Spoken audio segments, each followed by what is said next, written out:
இந்த காலை வேளையிலே நாம் தேவனுடைய வசனத்துக்கு நேராய் நாம் செல்லுவோம். எழும்பி நிற்போம்.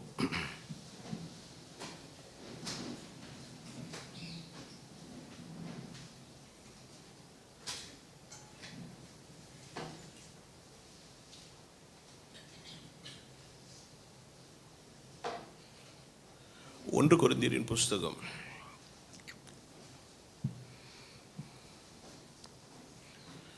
4வது அதிகாரம். 1 Corinthians chapter number 4.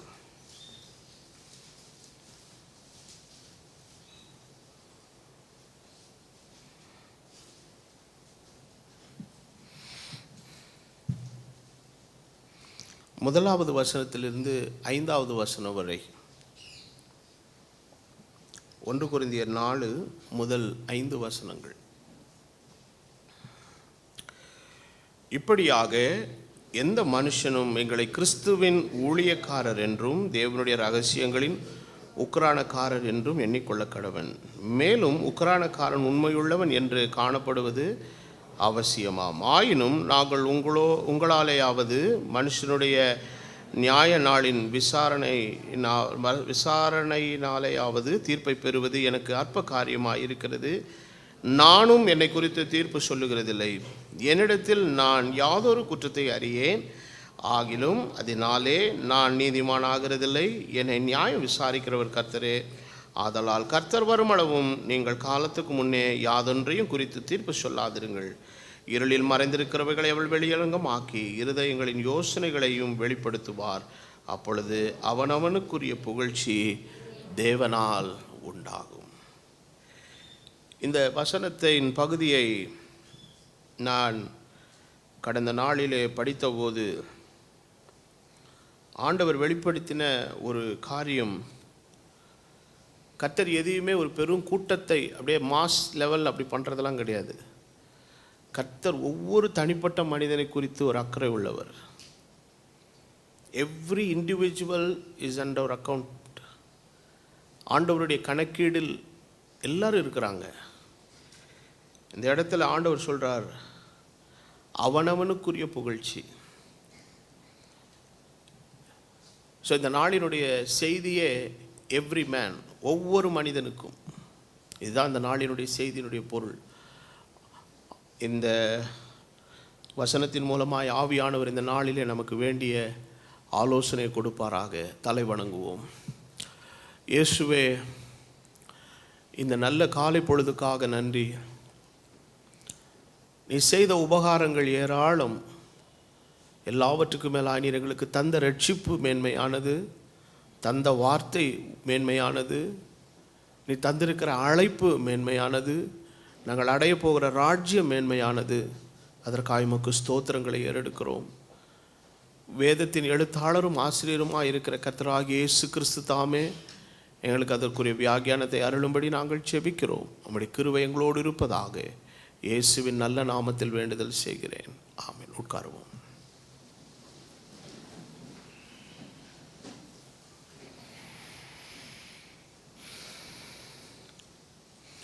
நான் வாசித்த இந்த வேத வசனத்திலே அப்போஸ்தலனாகிய பவுல் ஒரு உக்கிரானத்துவ ஊழியத்தின் நிலையை குறித்து அவர் எழுதுகிறார். அந்த உக்கிரானத்துவ ஊழியத்தில் இருக்கிற ஒரு மனுஷன் உண்மையுள்ளவனாக இருக்க வேண்டும். மோசே தேவனுடைய வீட்டில் எப்படி இருந்தார்? உண்மையுள்ளவராக இருந்தார். அப்போ உண்மையுள்ளவராக இருத்தல் என்கிற ஒரு நிலையில பார்க்கும்போது ஏதோ 1-2 மாத்திரமல்ல, எல்லாவற்றிலும் உண்மையாக இருக்க வேண்டும். இந்த வசனத்தில் பகுதியிலே அப்போஸ்தலனாகிய பவுல் உண்மையாக இருத்தல் என்கிற நிலையை குறித்து அவர் பேசும்போது எதை அவர் மையமாக வைத்து பேசுகிறார்? ஆனால் தேவனுடைய ரகசியங்களுக்கு நான் உண்மை.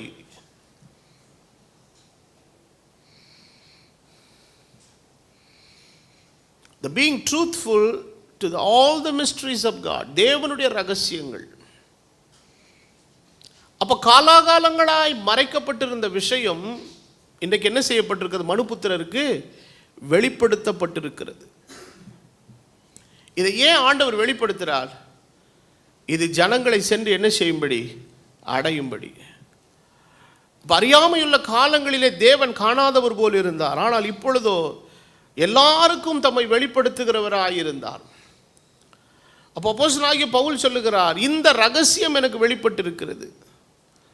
அப்போ தனக்கு வெளிப்படுத்தப்பட்ட அந்த ரகசியத்தை தனக்குள்ளே அடக்கி கொண்டிராதபடி, தனக்கு வெளிப்படுத்தப்பட்ட அந்த ரகசியத்தை குறித்த ஒரு விஷயத்தில் யூத மார்க்கத்திலே வைராக்கியமுடையவர்கள், முரண்பட்ட கருத்தை உடையவர்களாகவும் எதிர்க்கிறவர்களாகவும்,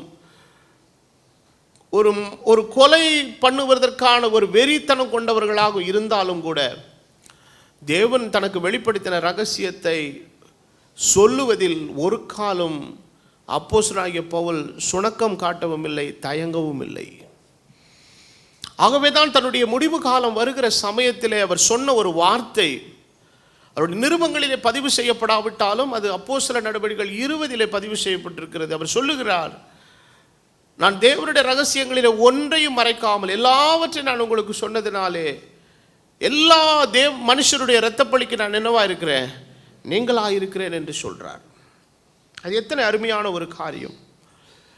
அப்போ இன்றைக்கு ஆவிக்குரிய உலகத்திலே எல்லாரும் இருக்கிறார்கள், எல்லாரும் ஊழியம் செய்கிறார்கள். ஆனால் தேவன் தங்களுக்கு வெளிப்படுத்தின ரகசியங்களை அறிந்திருந்தாலும் புரிந்திருந்தாலும் தாங்கள் இருக்கக்கூடிய சூழ்நிலையின் நிலைக்கு ஏற்ப, தாங்கள் இருக்கக்கூடிய ஸ்தாபனத்தினுடைய கொள்கைகளை அடிப்படையாக வைத்து, தாங்கள் பின்பற்றக்கூடிய சபையினுடைய மார்க்கத்தை அடிப்படையாக வைத்து உண்மை என்னதென்பதை அறிந்தும் அதை தைரியமாக வெளியே சொல்ல முடியாதபடி தங்களுக்குள்ளே ரகசியங்களை அடக்கி கொண்டிருக்கிறார்கள். வேத வசனம் சொல்லுகிறது, சத்தியத்தை அநியாயத்தினாலே அடக்கி வைக்கிற மனுஷனுக்கு தேவனுடைய கோபாக்கினை வானத்திலிருந்து என்ன செய்யுமா, ஒரு நாளில் வெளிப்படும்.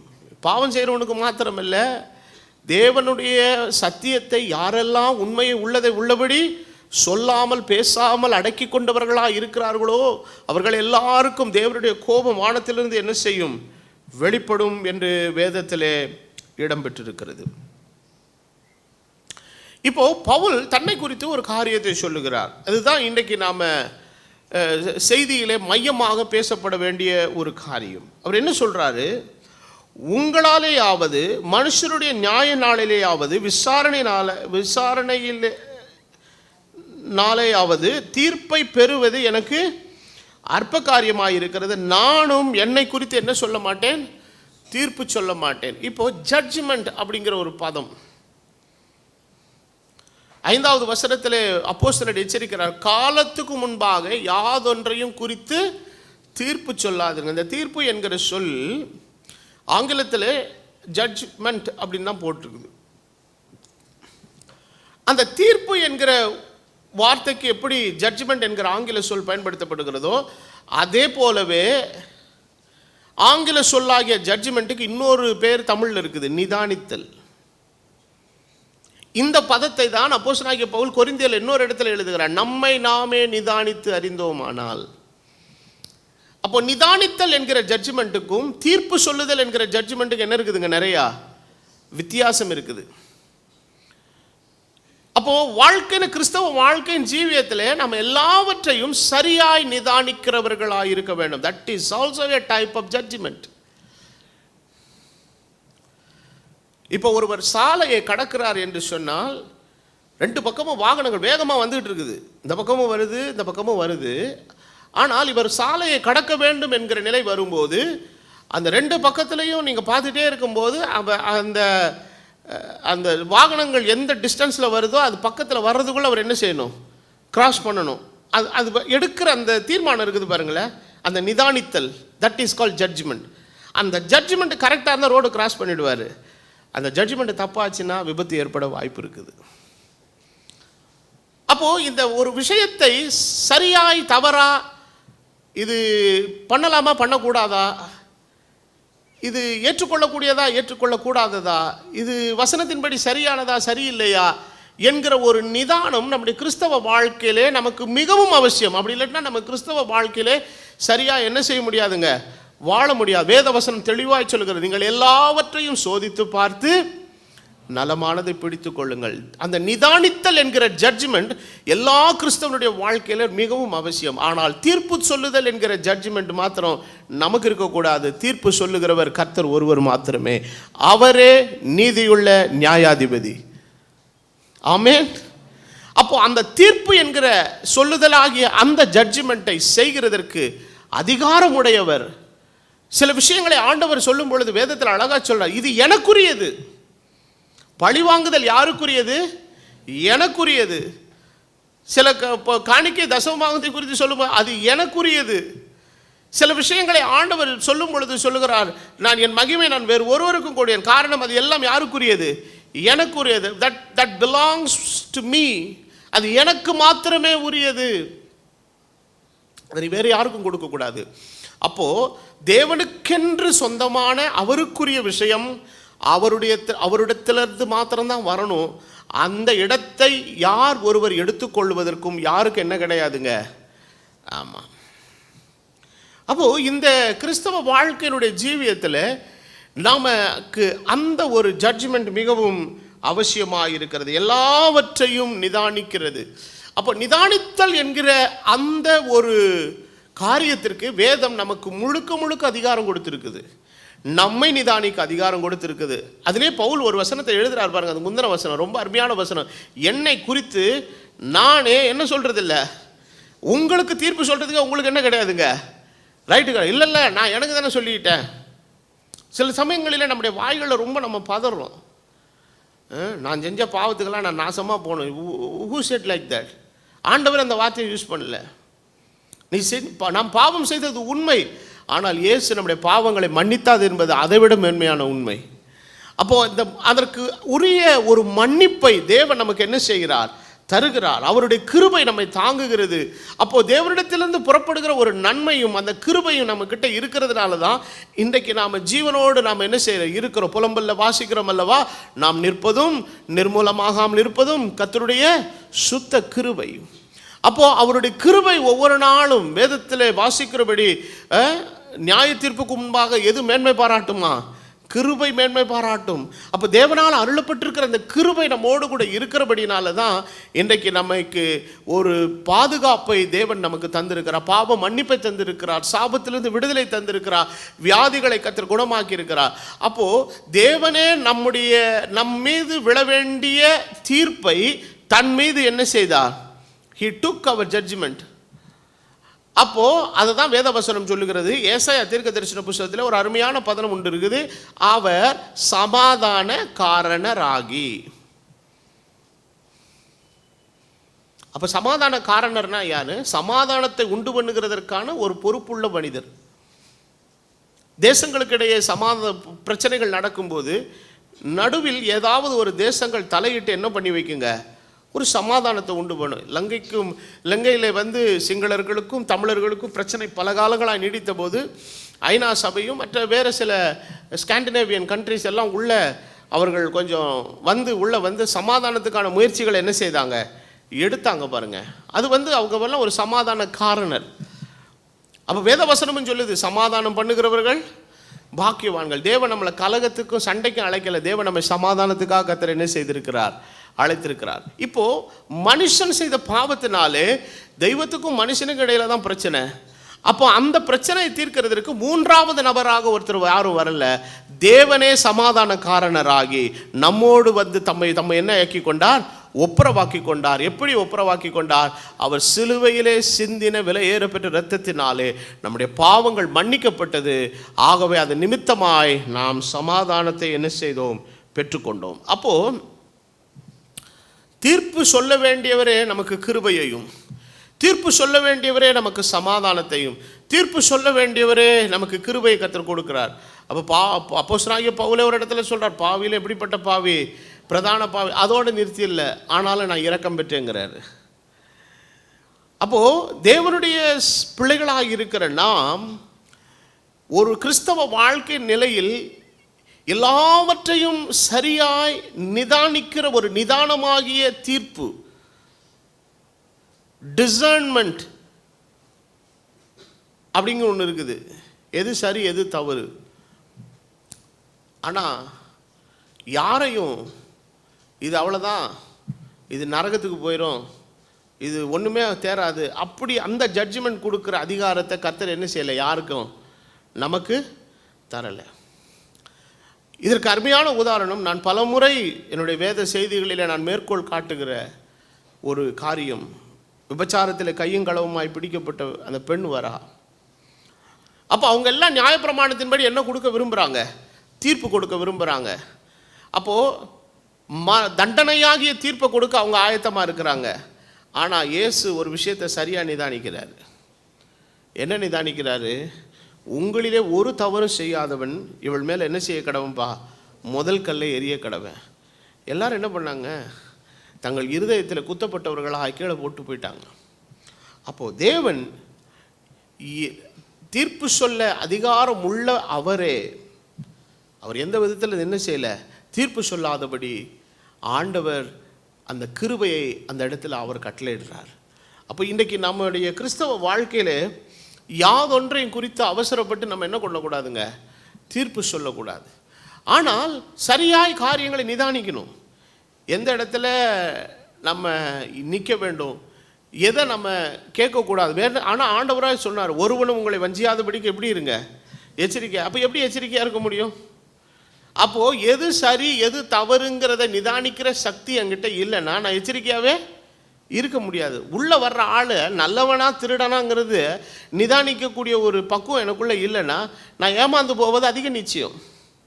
அப்போ நம்முடைய கிறிஸ்தவ வாழ்க்கையில் நம்மை கெடுக்கிறவர்கள் நம்மளை, ஆகவே அப்போஸ்தலனாகிய பவுலே ஒரு இடத்துல சொல்ல, உங்களை கலக்குகிறவர்கள் தருப்புண்டு போனால் தருப்புண்டு போவார்கள்னு சொல்லலை, தருப்புண்டு போனால் நல்லா இருக்குன்றாரு. That is is opinion. ஏன் என்று சொன்னால், நான் இவ்வளோ கஷ்டப்படுறேன், உங்களுடைய ஆத்மாவுக்காக பிரயாசப்படுறேன், இவ்வளவு காரியங்களை உங்களுக்காக செய்கிறேன். அப்போ இன்றைக்கு ஆவிக்குரிய உலகத்தில் அநேக போலித்தனமான காரியங்கள், தவறான உபதேசங்கள், பலவிதமான விஷயங்கள் எல்லாம் நிரம்பி இன்றைக்கு தேவனுடைய ஜனத்தை இன்றைக்கு வேகமாய் வஞ்சித்து கொண்டிருக்கிறது. இப்படிப்பட்ட சூழ்நிலையின் மத்தியிலே விழிப்படைய வேண்டிய தேவ ஜனம் இன்றைக்கு அவர்கள் பின்னால் இருக்கிற ஒரு பெரும் கூட்டத்தை நம்பி இன்றைக்கு போய் தங்களை அவர்கள் ஏமாற்றி கொள்ளுகிற, வஞ்சித்து கொள்ளுகிற ஒரு பரிதாப சூழ்நிலை இன்றைக்கு உருவாகி கொண்டிருக்கிறது. சமீபத்தில் ஒரு செய்தி வந்திருக்கிறது, ஒன் வேர்ல்ட் ஆர்டர், உலகத்தினுடைய எல்லா விஷயங்களையும் இன்றைக்கு ஒருமுகப்படுத்துகிற அந்த ஒன் வேர்ல்ட் ஆர்டருக்கான முயற்சியில் எல்லாரும் இறங்குறாங்க. அதுக்கு நம்ம தேசத்தில் இருக்கிறவர் பதில் கொடுத்துருக்கிறார். இந்தியா என்றைக்குமே கொஞ்சம் தனித்துவமாக தான் செயல்படும், அது அவர் அப்படி தான் சொல்லுவார். ஆனால் வெளிப்படுத்தல் அவருக்கும் சேர்த்து தான் வசனம் எழுதியிருக்குது. கர்த்தர் அவர்கள் எல்லாருடைய இருதயங்களை என்ன செய்வார், ஒருமுகப்படுத்துவார். அது அந்த டைம் வரும்போது, ஆண்டவர் கிரியை செய்யும்போது எல்லாமே என்ன செஞ்சிருங்க, அந்த ஒன் வேர்ல்டு ஆர்டருக்குள்ளே வந்துடும். ஆனால் இது ஒரு பக்கம் வந்துக்கிட்டு இருக்கிற இந்த சமயத்தில் கர்த்தர் தமது மனவாட்டியாகிய சபையை தமது வார்த்தைக்குள்ளே கர்த்தர் ஒருமுகப்படுத்தி இருக்கிறார்.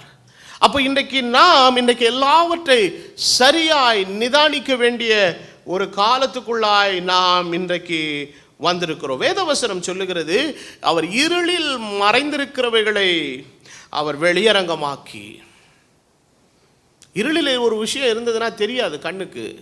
ஆனால் ஆண்டவர் சொல்கிறாரு, இருளில் இருக்கிற விஷயத்தை நான் எங்கே கொண்டு வருவேங்கிறாரு, வெளிச்சத்துக்கு கொண்டு வருவேங்கிறாரு, வெளிப்படுத்துவார். அப்பொழுது அவனவனுக்குரிய புகழ்ச்சி.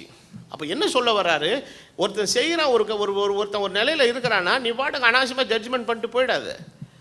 உனக்கு அந்த வேலையே இல்லை. அப்போது அவனுடைய காரியம் என்ன, அவன் செய்த காரியத்தினுடைய உள்நோக்கம் என்ன, அவன் சரியா தவறா அது என்கிற ஒரு உனக்கு பிடிக்கல ஒதுங்கிக்கோ. நமக்கு சரியாக ஒரு விஷயம் படலைன்னா என்ன பண்ணிடணுங்க, பேசாமல் ஒதுக்கிட்டு மௌனமாக இருக்கிறது தான் ரொம்ப நல்லது. ஆனால் அதை விட்டுட்டு நம்ம அநேக நேரங்கள் என்ன பண்ணுறோன்னா தீர்ப்பு சொல்லிடுறோம். இது அவ்வளோதான், இது சபிக்கப்பட்டது, நாசமாக போகும், அப்படி இப்படிலாம் சொல்லிடுறோம். ஆனால் நமக்கு வேலை இல்லை. வசனத்தின்படி ஒரு விஷயம் சரியில்லைன்னு தெரியுதா, அதை விட்டு ஒதுங்கி நம்ம என்ன செஞ்சிடணுங்க, வந்துடணும். அப்போ வசனம் என்ன சொல்லுகிறது, அவர் வெளியரங்கமாக்கி இருதயங்களின் யோசனைகளையும் வெளிப்படுத்துவார். அப்பொழுது அவனவனுக்குரிய புகழ்ச்சி. அப்போ அவனவனுக்குரிய புகழ்ச்சி என்கிற நிலை பற்றி படிக்கும் பொழுது எவ்ரி இண்டிவிஜுவல், இது ஆங்கிலத்தில் இந்த அவனவனுக்குரிய அப்படிங்கிற அந்த தமிழ் பதத்தை எவ்ரி மேன் என்று போடப்பட்டிருக்கு. அப்போ ஒவ்வொருவருக்காக. அப்போது இந்த வார்த்தையை தான் நான் ரொம்ப தியானித்தேன், அதுதான் என்னுடைய உள்ளத்தை ரொம்ப. அப்போது ஆண்டவர் சும்மா பொத்தாம் பொதுவாக அப்படியே அழிச்சு விட்டு எம்மானுவேல் சபை விட்டு விசுவாசிகள் ரொம்ப நல்லவர்கள் அப்படிலாம் கிடையாது. ஒவ்வொருவருக்காகவும், அவர்கள் படித்தவர்களோ படியாதவர்களோ, பொருளாதார நிலையில் உயர்ந்த நிலையில் உள்ளவர்களோ தாழ்ந்த நிலையில் உள்ளவர்களோ, விவேகம் உள்ளவர்களோ விவேகமற்றவர்களோ, வயதானவர்களோ இளமையானவர்களோ, வயதோ பொருளாதார சக்தியோ வேறு எந்த விஷயமோ அது ஒரு பொருட்டல்ல. ஆண்டவர் ஒவ்வொரு தனிப்பட்ட ஆத்துமாவையும், இந்த வார்த்தையை நல்லா வச்சுக்கோங்க, ஒவ்வொரு தனிப்பட்ட ஆத்துமாவையும் தனிப்பட்ட விதத்தில் அறிந்து ஆண்டவர் ஒரு காலம் வரும்பொழுது அவனவனுக்குரிய புகழ்ச்சியை கர்த்தர் கொண்டு வருவார். அப்படிப்பட்ட தெய்வத்தை தான் இந்த நாளிலே நாம் ஆராதித்து கொண்டிருக்கிறோம். அப்போ எபிரேயர்கள் நிருபம் 2வது அதிகாரத்தின் 9வது வசனத்தை வாசிக்கும்போது வசனம் இவ்விதமாய் சொல்லுகிறது. எபிரேயர்கள் நிருபம் 2வது அதிகாரத்தின் 9வது வசனத்தை வாசிக்கும்போது, என்றாலும் தேவனுடைய கிருபையினாலே ஒவ்வொருவருக்காகவும், எல்லாரும் சொல்லுங்க. அப்போ வேதத்தில் வாசிக்கிறோம், நாம் எல்லாரும் தேவனுடைய சிந்தையில் இருந்தோம். இப்போ உலகம் ஒரு காரியத்தை செய்யும்போது எப்படி செய்யும்னா, ஒரு காமனாக ஒரு விஷயத்தை செஞ்சிடும், யாருக்கெல்லாம் விருப்பமோ வந்து என்ன செய்யுங்க எடுத்துக்கோங்க அப்படிங்கிறது சொல்லும். ஆனால் யாரெல்லாம் அதில் பங்கு பெறுவாங்க பங்கு பெற மாட்டாங்கன்றது யாருக்கு தெரியாது? திட்டத்தை ஏற்படுத்துகிறவனுக்கு தெரியாது. இப்போ நம்ம கூட கல்யாண வீடுகளில் சாப்பாடு அரேஞ்ச் பண்ணுறோம், கரெக்டாக அக்யூரேட்டாக இத்தனை பேர்லாம் வருவாங்கன்னு நம்ம பண்ணுறதெல்லாம் கிடையாது. நாமளே ஒரு குத்து மதிப்பாக ஒரு கணக்கு வச்சுருக்கிறோம், 500 பேர் வருவாங்க 600 பேர் வருவாங்க அப்படின்னு சொல்லி சமைக்கிறோம். அந்த 500 600ல் நாம் நினச்சவங்களும் வரலாம், நினைக்காத ஆட்களும் வரலாம், நம்ம மனதில் எண்ணினவர்களும் வரலாம், எண்ணாதவர்களும் வரலாம். இது வந்து ஒரு பொதுவான ஏற்பாடு. அந்த பொதுவான ஏற்பாட்டில் இத்தனை பேர் வருவார்கள் என்பது நம்முடைய கணிப்பு. It is our assessment and presumption. அது நம்முடைய யூகம் தான். அது தேவனுடைய ரட்சிப்பு என்பது யூகத்தின் அடிப்படையில் அல்ல. It is complete accuracy of God. தேவனுடைய தெளிவான எண்ணிக்கையின் மிக நுட்பமான தீர்மானத்தின்படி உண்டாக்கப்பட்டது தான் ரட்சிப்பு. இது நல்ல மனசில் வச்சுக்கோங்க. அப்போ வேத வசனம் சொல்லுகிறது, உங்கள் எல்லாரையும் அவர் உலக தோற்றத்துக்கு முன்பதாக என்ன செய்திருக்கிறார்? தெரிந்திருக்கிறார். அப்போ தேவனுடைய அழைப்பு நமக்கு கொடுக்கப்பட்டது மாத்திரமல்ல, தேவனுடைய தெரிந்து கொள்ளுதல் நம் ஒவ்வொருவருடைய வாழ்க்கையில் இருந்ததுனாலே, உலகத்திலே மனுஷ சந்ததி பிறந்த காலம் முதல் மனுஷ சந்ததி இந்த பூமியில் இருப்பதற்கென்று தேவன் அனுமதித்திருக்கிற காலபரியந்தம் இந்த பூமியில் யாரெல்லாம் பிறப்பார்கள், எங்கே பிறப்பார்கள், எந்த தேசத்தில் பிறப்பார்கள், எப்படிப்பட்டவர்களாய் பிறப்பார்கள், யாரெல்லாம் அவருடைய ராஜ்யத்தில் சேர்க்கப்படுவார்கள் என்கிற அத்தனை விஷயங்களையும் மிக துல்லியமாய் புள்ளி விவரமாய் அறிந்து தமது காரியத்தை நடப்பிக்கிறவர் தான் என் ஆண்டவராகிய இயேசு கிறிஸ்து. ஒவ்வொருவருக்காகவும். அப்போது இது வந்து ஆண்டவர் ஏதோ ஒரு திட்டத்தை ஏற்படுத்திட்டு யாருன்னா வேணாலும் வாங்க வராமல் போங்க அப்படின்றதெல்லாம் இல்லைங்க. 600 பேருக்கு சமைச்சங்க, 300 பேர் தான் சாப்பிட்டாங்க, 300 பேர் சாப்பாடு வேஸ்ட்டாக போச்சு. காரணம், அது உன்னுடைய யூகம். தேவனுடைய திட்டம், தேவனுடைய ரட்சிப்பின் திட்டம் என்பது யூகத்தின் அடிப்படையில் உண்டாக்கப்பட்டதல்ல. தேவனுடைய தெளிவான திட்டம். அவர்களில் யாரெல்லாம் பங்கு பெறுவார்கள், யாரெல்லாம் வர வேண்டும், யாரெல்லாம் அந்த ரட்சிப்பை பெறுவார்கள், அந்த ரட்சிப்பை பெற்ற யாரெல்லாம் தேவனுடைய ராஜ்யத்தை சுதந்திரிப்பார்கள் என்கிற மிக துல்லியமான விவரங்களோடு கூட செயல்படுத்தப்பட்ட திட்டம் தான் இயேசு கிறிஸ்து ஏற்படுத்தின அவருடைய ரட்சிப்பின் திட்டம். ஆகவே தான் வேதவசனம் சொல்லுகிறது, அவர் ஒவ்வொருவருக்காகவும் மரணத்தை ருசி பார்த்தார். ஆனால் சொல்றாரு, எல்லா மனுஷரும் ரட்சிக்கப்படவும் சத்தியத்தை அறிகிற அறிவை அடையவும் தேவன் விருப்பம் உள்ளவராக இருக்கிறார். ஆனால் அதே வசனம் தான் சொல்லுகிறது, எவர்களை முன் குறித்தாரோ அவர்களை அழைத்தார், எவர்களை அழைத்தாரோ அவர்களை நீதிமான்களாக்கி இருக்கிறார், எவர்களை நீதிமான்களாக்கினாரோ அவர்களை தேவன் என்ன செய்திருக்கிறார்? மகிமைப்படுத்தி இருக்கிறார். அப்போ தேவனுடைய அந்த தெளிவான ஒரு திட்டத்துக்குள்ளே தான் நாம் இருக்கிறோம். ஆகவே நாம் ஆண்டவராக இயேசு கிறிஸ்துவை அறிந்தது, ஏற்றுக்கொண்டது, அவருடைய ராஜ்யத்துக்குள்ளே வந்தது என்பது இது ஏதோ நடந்த விபத்து அல்ல. விபத்தாக வருகிறவர்கள் இருப்பாங்க. ஆண்டவரே அதை தான் சொன்னார், பயிர்கள் இருக்கிற இடத்துல எதுவும் சேர்ந்து இருக்கோ கலைகளாக சில பேர் இருக்கும். சந்தர்ப்பமாய் எதிர்பாராத சந்தர்ப்ப சூழ்நிலையாக சில பேர் வந்து உள்ளே உட்கார்ந்துருப்பாங்க. ஆனால் அப்படி வந்தவர்களுக்கும் தேவனுடைய மெய்யான திட்டத்தினுடைய நிலைக்குள்ளாக வந்தவர்களுக்கு என்ன இருக்குதுங்க? வேறுபாடு உண்டு.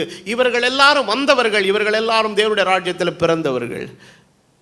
அப்போ களை பிறப்பதற்கு போட்ட விதையை போட்டவன் பிசாசு, பயிர்கள் விளைவதற்கு விதையை போட்டவர் கர்த்தராகிய இயேசு கிறிஸ்து.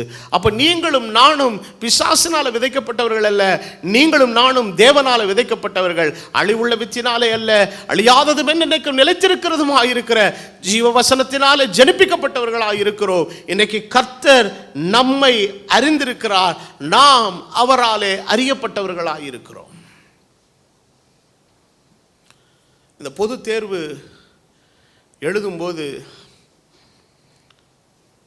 அந்த விடைத்தாள்கள் திருத்தப்படுவதற்காக போகும். இன்றைக்கி நிறைய மாற்றங்கள் அதில் கொண்டு வந்துட்டாங்க.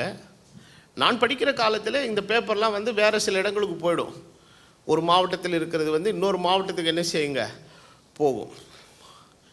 ஆனால் அப்படி போகும்போது பார்த்திங்கன்னா அந்த பேப்பர் முதல்ல யார் இது அப்படின்னு பார்ப்பாங்க. எந்த ஸ்கூல் நேமை பார்ப்பாங்க. அப்போ ஸ்கூல் நேமை பார்த்த உடனே அவங்க எல்லாருக்குள்ளே என்ன வந்துடும்? ஒரு ஜட்ஜ்மெண்ட் வந்துடும். இந்த ஸ்கூல் பிள்ளைங்கன்னா எப்படி எழுதியிருப்பாங்க? நல்லா எழுதியிருப்பாங்க. ஒரு தனியார், குறிப்பாக தனியார் பள்ளிக்கூடங்கள் அப்படி பார்க்கும்போது அது உடனே அது வந்து அது திருத்துறவங்களுக்கு மார்க் போகிறதுனுடைய ஜட்ஜ்மெண்ட்டே ஆட்டோமேட்டிக் சைக்கலாஜிக்கலாக கொஞ்சம் வித்தியாசமாக தான் என்ன செய்யும் இருக்கும். அல்லது அது வேறு ஒரு அரசு பள்ளியாக இருந்ததுன்னா அதில் வந்து கொஞ்சம் அந்த திருத்துறதுல வந்து அந்த காட்டுற சுணக்கம் கொஞ்சம் என்ன செய்யுங்க இருக்கும். அதில் இன்னொரு ஜட்ஜ்மெண்ட் இருக்குது. ஒரு பள்ளிக்கூடத்தினுடைய பேப்பரில் முதல் 10 பேப்பரை திருத்துவாங்க. திருத்தின உடனே அவங்களுக்கு ஏறத்தாழ என்ன புரிஞ்சிடும்? ஏறத்தாழ அந்த பள்ளிக்கூடத்து பிள்ளைகள் எப்படி எழுதியிருப்பாங்க, நல்லா எழுதியிருப்பாங்கங்கிற ஒரு இது. அதில் என்ன ஆச்சுன்னா டக்குன்னு நல்லா ஸ்கோரிங் என்ன செஞ்சிட்டே இருக்குங்க. முதல்ல திருத்தும் போதே ஒரு 5 பேப்பர் தப்பும் தகரமாக எழுதி அதில் 2 பாஸு 2 ஃபெயிலு அப்படின்னு வந்து எல்லாம் பார்டரில் போகிற மாதிரி இருந்தது வைங்களேன்.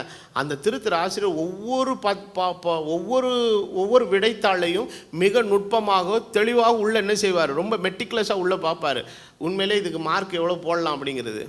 ஆனால் அப்போ இது வந்து எப்படி நடக்குதுன்னு கேட்டிங்கன்னா ஒரு அதான் சொல்லுவாங்க ஆங்கிலத்தில் ரேண்டமாக அப்படி தடன்னு பார்க்கும்போது நமக்கு தெரிஞ்சிடும் அந்த ஜட்ஜ்மெண்ட்டு. நான் இன்றைக்கி நிறைய புள்ளி விவரங்கள் எடுக்கிறாங்க, ஸ்டாட்டிஸ்டிக்கல் ரிப்போர்ட்ஸு. இதெல்லாம் எப்படின்னா ஒவ்வொருவரையும் தனிப்பட்ட விதத்திலலாம் என்ன செய்யறதில்ல, கேட்குறதில்ல. ஒரு குறிப்பிட்ட ஒரு கிராமத்தினுடைய பொருளாதார நிலை, what is the financial capacity of this village அப்படின்னு சொல்லிட்டு ஒரு ஸ்டாட்டிஸ்டிக்கல் எடுக்கணும்னு போகிறாங்கன்னு வைங்களேன். அதுக்கு நிறைய பேர் என்ன பண்ணுவாங்கன்னா இந்த காலேஜ் பயல்களை தான் பிடிப்பாங்க. அவன் படித்து முடிச்சுட்டு ஏதாவது அசைன்மெண்ட் செய்யணும். வாடா அது ஒரு அசைன்மெண்ட் இருக்குது, வா இங்கே ஒரு ஊர் இருக்குது, அந்த ஊரில் வந்து 200 வீடுகள் இருக்குது, 3000 மக்கள் வசிக்கிறாங்க, அந்த ஊரினுடைய பொருளாதார சக்தி என்னங்கிறத குறித்து ஒரு புள்ளி விவரம் எடுங்க அப்படின்னு சொல்லிட்டு போவான். அவன் போய் ஒவ்வொரு வீடாக போய் ஒவ்வொருத்தரையும் கேட்டுட்டு இருப்பான்னு நினைக்கிறீங்களா? கேட்க மாட்டான். டீ கடையில் ஒரு 2 பேரை கேட்பாங்க, வயக்காட்டில் போய் 2 பேரை கேட்பாங்க, நடுவில் நிற்கிற 2 பேரை கேட்பாங்க, அங்கே ஒருத்தர் உட்காந்து தென்னை மரத்தை வெட்டிக்கிட்டு இருப்பார், அவர்கிட்ட 2 கேட்பாங்க. ஒரு 15-20 பேரை கேட்ட உடனே ஓரளவுக்கு அவங்களுக்கு என்ன வந்துடும்? நிதானம் வந்துடும். இதை வச்சு இந்த கிராமத்தினுடைய ஒரு குடும்பத்தினுடைய தனிப்பட்ட வருமானம் ஏறத்தாழ இவ்வளோ தான் இருக்கும் அப்படிங்கிற ஒரு கணிப்புக்குள்ளே வந்துட்டு இந்த கிராமத்தினுடைய பொருளாதார சக்தி இவ்வளோதாங்கிற ஒரு முடிவுக்குள்ளே ஒரு கன்க்ளூஷனுக்குள்ளே வந்திருப்பாங்க. ஆனால் அந்த கன்க்ளூஷனுக்கு ரியாலிட்டிக்கு என்னவே இருக்காது, சம்பந்தமே இருக்காது. தேவனுடைய ராஜ்யம் அப்படிப்பட்டதல்ல, அது மிகவும் நுட்பமும் தெளிவும் உள்ளது. ஒவ்வொருவரை தேவன் அறிந்திருக்கிறார். இல்லைங்க, இந்த சர்ச்சு இமானுவேல் ஜெப வீட்டு பாஸ்டர் தெரியும், நான் அந்த சபையில் இருக்கிற விசுவாசிகளை பற்றி தெரியும், நான் பாஸ்டர்கிட்ட கேட்டுப்பெல்லாம் ஆண்டவர் சொல்ல மாட்டார். என்ன தெரியுதோ, எப்படி எந்த அளவுக்கு அவருக்கு தெரிந்திருக்குதோ அதை போலவே உங்கள் ஒவ்வொருவரையும் கர்த்தர் தெரிந்திருக்கிறார். ஒவ்வொருவருக்காகவும் மரணத்தை ருசி பார்த்த ஆண்டவர், உங்கள் ஒவ்வொருவரையும் அவர் அறிந்தவர், ஒவ்வொருவரையும் தமது சிந்தையில் வைத்தவர், உங்கள் ஒவ்வொருவருடைய ஜெபத்தை கேட்கிறவர், உங்கள் ஒவ்வொருவரையும் அவர் கண்ணோக்கி பார்க்கிறவர், உங்கள் ஒவ்வொருவருக்கும் அவர் உதவி செய்கிறவர். He is the God that we serve is not a God of the mass, he is a God of every man. ஒரு பெருங்கூட்டத்துக்கான தேவனாக அவர் தன்னை வெளிப்படுத்துகிறவர் அல்ல, ஒவ்வொரு தனிப்பட்ட ஆத்துமாவுக்கான தேவனாக அவர் இந்த காலவேளையில் இருக்கிறார். எத்தனை பேர் அது விசுவாசிக்கிறீங்க? ஆண்டவர் சொல்லுகிறார், யோவான் எழுதின சுவிசேஷம் 10வது அதிகாரம்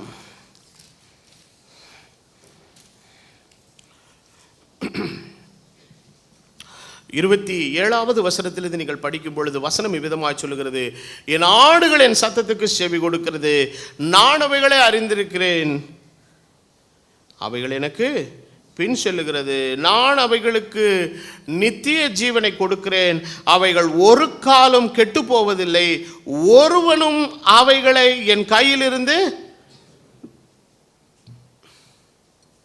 ஆண்டவர் சொல்றார், உங்கள் தலையில் உள்ள மயிரெல்லாம் என்ன செய்யப்பட்டிருக்கிறது, எண்ணப்பட்டிருக்கிறது. ஒரு காசுக்கு 2 அடைக்கலான் குருவி வாங்குறாங்க, என் சித்தம் இல்லாமல் ஒன்று கூட என்ன செய்யறதில்லை, கீழே விழுகிறதில்லை.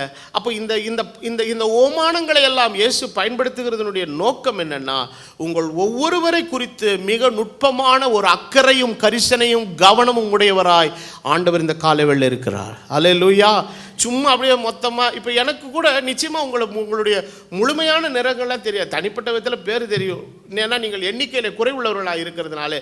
இதே நம்முடைய சபை ஒரு 300 400 அல்ல 500லையோ எண்ணிக்கையில் அதிகமாக இருந்துச்சுன்னா ஒரு மெய்ப்பனாலே எல்லாருடைய பேர்களை என்ன செய்ய முடியாதுங்க, வைத்துக்கொள்ள முடியாது. இப்போ எண்ணிக்கையில் குறைவாக இருக்கிறனால ஏறத்தாழ உங்கள் எல்லாருடைய காரியங்களை குறித்த விவரங்களும் காரியங்களும் மற்ற விஷயங்கள் எல்லாவற்றையும் நான் ஒரே ஆளை சமாளிக்கிறேன்.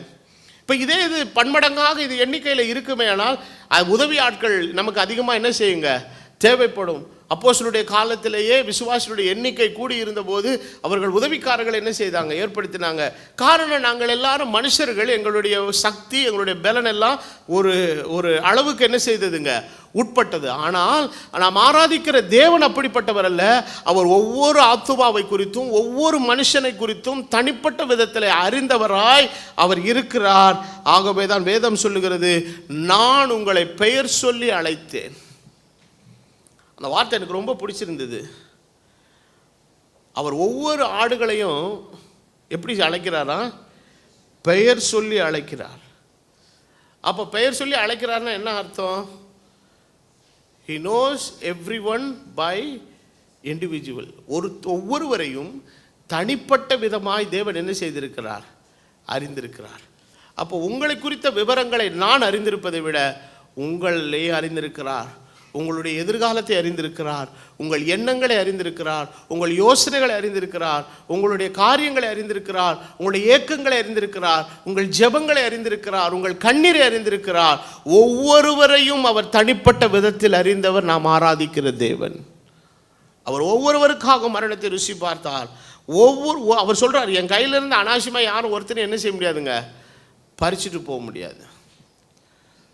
நம்ம அநேக நேரங்களில் சில நேரங்களில் மிஸ்ஸிங் ஆயிரும், ஹியூமன் ஹெரர். அன்னைக்கு கூட கத்திரிக்கை கொடுக்கும்போது கடைசியில் ஒரு சகோதரியை விட்டுட்டேன். அவங்களும் மனசு கஷ்டப்படாமல், பிரதர் எல்லாருக்கும் கொடுத்தீங்க, என்னை விட்டுட்டீங்க அப்படின்னாங்க. மன்னிப்பு கேட்டு திருப்பி கொடுத்துட்டேன். ஹியூமன் ஹெரர் இது ஏற்படுறதுக்கு என்ன இருக்குதுங்க, வாய்ப்பு இருக்குது. ஆனால் தேவனுடைய ராஜ்யத்துக்குள்ளே நம்ம போகும்போது ஆண்டவர் சித்த வைத்த ஒரு ஆத்மா கூட மிஸ் ஆகிருக்காது. இன்றைக்கி ஆவிக்குரிய உலகத்தில் தேவனுடைய ராஜ்யத்தை ப்ரமோட் பண்ணணும்னு நினைக்கிற பல பிரசித்தி பெற்ற மக்கள் வேறு மாதிரி அவங்களுடைய அப்ரோச்சே வித்தியாசமாக இருக்குது. என்ன பண்ணுறாங்கன்னா, நம்ம நிறைய ஜோம் பண்ணி எப்படியாவது ஆத்துமாக்களை என்ன பண்ணிடலாம், நீங்கள் ஜோம் பண்ணாலும் சரி ஜோம் பண்ணாலும் சரி, யாரை ரட்சிக்க வேண்டும் என்று தேவன் சித்தம் கொண்டிருக்கிறாளோ அதை கர்த்தர் ஒரு நாள் என்ன பண்ணி முடிச்சிருவார், நிறைவேறி. ஆண்டவர் சொல்றார், ஒரு ஆத்துமா கூட என்ன செய்யாதுங்க, கெட்டு போகாது. அப்போது அந்த ஆண்டவர் ரட்சிக்க வேண்டும் என்கிற ஆத்துமாவை நாம் சந்திப்பதற்கும் அவர்களுக்கு தேவனுடைய சுவிசேஷத்தை எப்படி கொண்டு போய் சேர்ப்பது என்பதற்குமான வழியையும் கிருபையையும் பலத்தையும் வேணால் தேவ கரத்திலிருந்து பெறலாம ஒழிய, by your prayer you cannot increase the count of the people who are going to be saved. ரட்சிக்கப்பட போகிற ஜனங்களின் எண்ணிக்கையை உன் ஜபத்தினாலே கூட்டவும் முடியாது, குறைக்கவும் முடியாது. ஆண்டவர் சிலுவையிலே யாருக்காகவெல்லாம் மரித்தாரோ, ஒரு ஆங்கில பாடல் எழுதின ஒரு பாடகன், அது எனக்கு ரொம்ப பிடித்த பாடல். அது எழுதுகிற ஒரு 2 வரிகள் என்னென்னா, when he was on the cross I was in his mind. அவர் சிலுவையிலே தொங்கும் பொழுது நான் அவருடைய சிந்தையில் இருந்தேன். என்ன அருமையான ஒரு வார்த்தைகள். அப்போது நாம் கிறிஸ்து சிலுவையில் தொங்கும் பொழுது அவர் யாரையெல்லாம் சிந்தையில் கொண்டிருந்தார் பாருங்கள். இயேசு கிறிஸ்து வருகிறதுக்கு முன்னால் ஒரு பெரும் சந்ததியை செத்து போச்சு. செத்து அதெல்லாம் பரதேசில் இளைப்பாரிக்கிட்டு இருக்குது. அவங்கள விட்டார் ஆண்டவர்.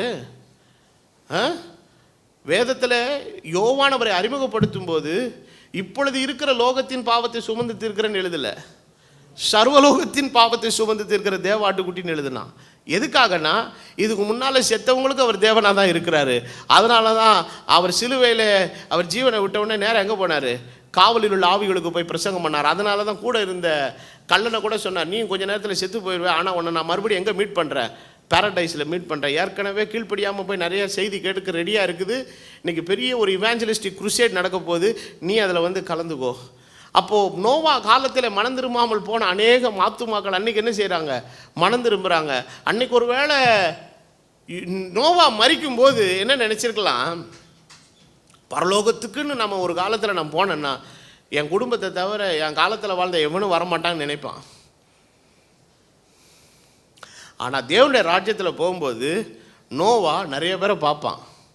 பேழைக்குள்ளேயே வராமல் தண்ணிக்குள்ளே தத்தளித்து செத்து போன நிறைய பேர்த்த பார்ப்பான். அவன் கேட்பான், நீங்களாம் எப்படிரா வந்தீங்க? ஆமாம், நீ பிரசங்கம் பண்ணும்போது உன் பிரசங்கத்தை நாங்கள் கேட்கல, பேழைக்குள்ளே நாங்கள் என்ன செய்யலை, வரலை. நாங்கள் எல்லாம் தத்தளித்து தண்ணியில் செத்து போனது உண்மை. ஆனால் ரொம்ப நாள் கழித்து எங்களை தேடி ஒருத்தர் வந்தார். அவருடைய கரங்களிலும் கால்களிலும் ஆணிகள் கடாவப்பட்டிருந்தது, அவருடைய விழாவில் ஈட்டியால் வைத்து குத்தப்பட்டிருந்தது. அவர் நோவாவை காட்டிலும் மேன்மையானவராய் அவர் எங்களோடு கூட பேசினார். அவருடைய வார்த்தைகளை நாங்கள் கேட்டபோது அவருடைய கிருபையுள்ள வார்த்தைக்கு எங்களை ஒப்பு கொடுத்தோம். அவருடைய கிருபை, அவருடைய இரத்தம் எங்களுக்கு கொண்டு வந்தது. அப்போ தான் நோவா திரும்பி பார்ப்பான், அதோ சிலுவையில் மரித்த ஆண்டவர் சிங்காசனத்தில் வீற்றிருக்கிறார்.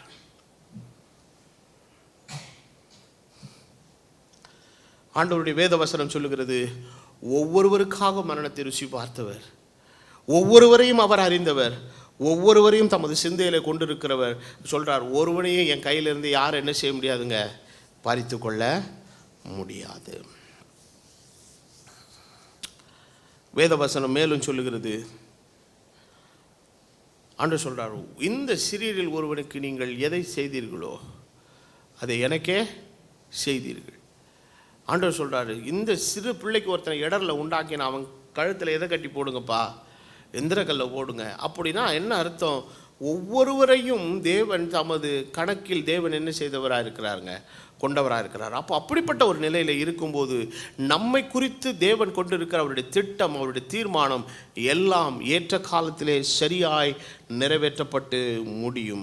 யோவான் எழுதின சுவிசேஷம் 10வது அதிகாரத்தின் 3வது வசனத்தை நீங்கள் படிக்கும் பொழுது வசனம் மிக தெளிவாய் சொல்லுகிறது, வாசலை காக்கிறவன் அவனுக்கு திறக்கிறான், ஆடுகளும் அவன் சத்தத்துக்கு செவி கொடுக்கிறது, அவன் தன்னுடைய ஆடுகளை பெயர் சொல்லி கூப்பிட்டு, எல்லாரும் சொல்லுங்க, ஆடுகளை பெயர் சொல்லி கூப்பிட்டு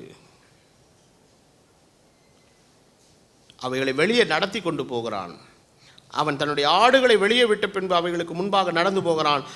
ஆடுகளும் அவன் சத்தத்துக்கு என்ன செய்கிறது, அறிந்திருக்கிறபடியால் அவனுக்கு என்ன செய்கிறது.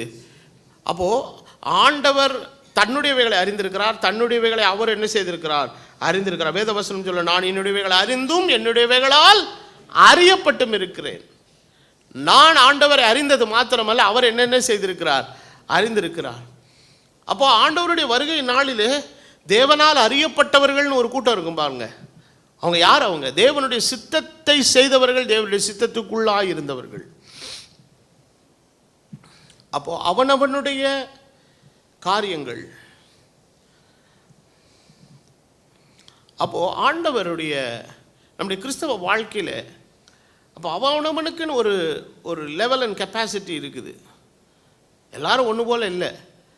ஆண்டவர் ஆண்டவர் தமது சபையை ஆண்டவர் ஒப்பீடு செய்யும்போது நிறைய காரியங்களோடு ஒப்பீடு செய்கிறார். ஆடுகள்னு சொல்கிறாரு, மந்தைன்னு சொல்கிறாரு, திராட்சை செடி நீங்கள் எல்லாரும் என்னன்றாரு, கொடிகள் அப்படிங்கிறாரு. அவர் பல விதமான உமானங்களை பேசுகிறாரு. ஆனால் அதில் பவுல் ரொம்ப எம்பசைஸ் பண்ணி பேசுகிற ஒரு விஷயம் என்னென்னா, நாம் கிறிஸ்துவின் சரீரங்களாயும் அவருடைய சரீரத்தின் அவயவங்களாயும் இருக்கிறோம் அப்படின்னு சொல்லிட்டு தான் ஒரு விளக்கத்தை அந்த இடத்துல கொடுக்குறாரு. என்ன கொடுக்குறாருன்னா, சரீரத்தில் அநேக அவயவங்கள் இருந்தாலும் எல்லா அவயவங்களுக்குள்ளும் ஒரே மாதிரி நிலை இல்லை.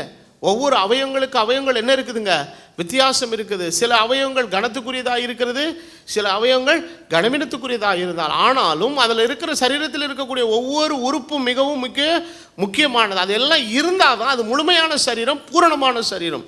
அப்போ அதில் ஏதாவது ஒன்று இல்லைன்னா கூட that cannot be considered as a perfect body. அப்போ ஒரு சரீரத்தில் 2 கைகள் இருக்கணும், 2 கால்கள் இருக்கணும்.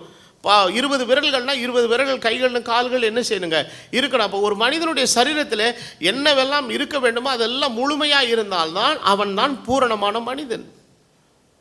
அதில் எது ஒன்று குறைவுபட்டாலும் அது சேர்த்து. அப்போ ஆண்டவர் என்ன சொல்ல வர்றாரு, கிறிஸ்துவின் சரீரமாகிய சபையிலே நாம் அநேக விசுவாசிகளாக நாம் இருக்கிற நாம் எல்லாருமே ஒவ்வொருவரும் சரீரத்திற்கு தேவனுடைய கிறிஸ்துவின் சரீரமாகிய சபையிலே மிகவும் முக்கியமானவர்களாக இருக்கிறோம்.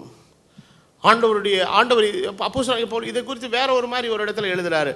தேவனுடைய வீட்டில் சில பாத்திரங்கள் கனத்துக்குரியது, சில கனவீனத்துக்குரியது. அது பொன்னான பாத்திரங்கள் இருக்குது, மரத்தினாலே செய்யப்பட்ட பாத்திரங்கள் இருக்குது, மண்ணினாலே செய்யப்பட்ட பாத்திரங்கள் இருக்குது. ஆனால் அந்தந்த பாத்திரங்கள் செய்ய வேண்டிய வேலையை தான் அந்தந்த பாத்திரங்கள் என்ன பண்ண முடியுங்க, செய்ய முடியும். மரத்தினால் இருக்கிற பாத்திரம் தன்னை நினைக்கலாம், நான் எவ்வளோ ஒரு காஸ்ட்லி மரம் தெரியுமா, நீ வெறும் மண்ணு தான். ஆனால் அந்த மண்ணை தூக்கி அடுப்பில் வச்சு பாருங்கள், எவ்வளவு விறகு போட்டாலும் அது பாட்டு நிற்கும். மரத்தை போட்டோம்னா என்ன ஆகும், விறகா பாத்திரமும் சேர்ந்து எரிஞ்சு போகும். அப்போது அது தன்னுடைய இருதயத்தில் என்ன நினைக்கலாம், நான் எவ்வளோ பெரிய மரத்துலேருந்து வெட்டப்பட்டவன் தெரியுமா, நான் என்னை இந்த ஒரு மரப்பாத்திரமாக செய்கிறதுக்கு என்னை தெரிந்து கொண்ட மரமே அது ஒரு 150-200 வருஷம் மரம், எவ்வளோ ஒரு காஸ்ட்லி மரம் தெரியுமா, எனக்கு மார்க்கெட்டில் எவ்வளோ விலை இருக்குது தெரியுமா, அப்படிலாம் பேசலாம். நீலாம் மண்ணிலிருந்து வந்தவன் கூட அற்பமாக பேசலாம். ஆனால் அந்த மண் திருப்பி கேட்கும், நான் உட்காந்துருக்கிற மாதிரி அடுப்பில் உன்னால் உட்காந்துருக்க முடியுமா? அதனால தான் வேத வசனம் சொல்கிறது, யார் ஒருவனையும் நீங்கள் எண்ணாதிருங்கள், அற்பமாக எண்ணாதிருங்கள். தேவன் அவரவர்களுக்கு என்று தேவ தூதர்களை வைத்திருக்கிறார், அவரவர்களை தேவன் அறிந்திருக்கிறார், அவரவர்களை தேவன் நடத்துகிறார். ஃபார் எவ்ரி மேன், ஒவ்வொருவருக்காகவும். அப்போ நம்மை தனிப்பட்ட விதத்திலே ஒவ்வொருவராக அறிந்திருக்கிறவர், நம் ஒவ்வொருவருடைய காரியங்களை அறிந்திருக்கிறார். அது ரொம்ப முக்கியமானது. அப்போ ஒவ்வொருவருடைய அப்போ ஏன் பவுலப்போஸ்தலன் அவசரப்பட்டு ஜட்ஜ்மெண்ட் பண்ணாத, கர்த்தர் வர வரைக்கும் வெயிட் பண்ணு அப்படிங்கிறாருன்னா, அவனவனுடைய நிலைகள் வித்தியாசமாக இருக்குது. ஆனால் கர்த்தர் வரும்போது ஒரு பூரணமாக்கப்பட்ட சபைக்காக கர்த்தர் என்ன செய்கிறார், வர்றார். எஸ்தர் ராஜாத்தி அன்னைக்கு உள்ள நுழையும் போது எப்படி நுழைஞ்சிருப்பா, பூரணமாக்கப்படாத ஒரு ராஜஸ்திரி. Even though she was selected as a ராஜஸ்திரியா இருந்தாலும் கூட ராஜாவோடு கூட பக்கத்தில் போய் உட்கார அளவுக்கு அந்த பூரணத்துவம் அவளுக்குள்ள என்ன செய்யலை, வரலை. அதற்காக சில நாட்கள், சில மாதங்கள் அவள் எதுக்குள்ளே போக வேண்டியது இருந்தது, சுத்திகரிப்பின் காலங்களுக்குள்ளே போக வேண்டியது இருந்தது. அந்த காலங்கள் தான் ராஜ சமூகத்தில் போய் உட்கார்ந்திருப்பதற்கான ஒரு பூரணத்துவத்தை அவளுக்குள்ளே உண்டாக்கினது. ஆனால் அந்த பூரணத்துவத்தின் நிலையை அடைவதற்கு அவளுக்கு மாத்திரமல்ல, அநேக கன்னிமார்களுக்கு என்ன கொடுக்கப்பட்டது, வாய்ப்பு கொடுக்கப்பட்டது. ஆனால் எல்லாரும் போகவில்லை, ஒருவள் மாத்திரமே போனாள். அந்த பாக்கியம் எஸ்தருக்கு மாத்திரமே கிடைத்தது. அப்போ while we were in the process, we should not make judgment on others. இப்போ நம்ம எல்லாரும் எதுக்குள்ளே இருக்கிறோங்க.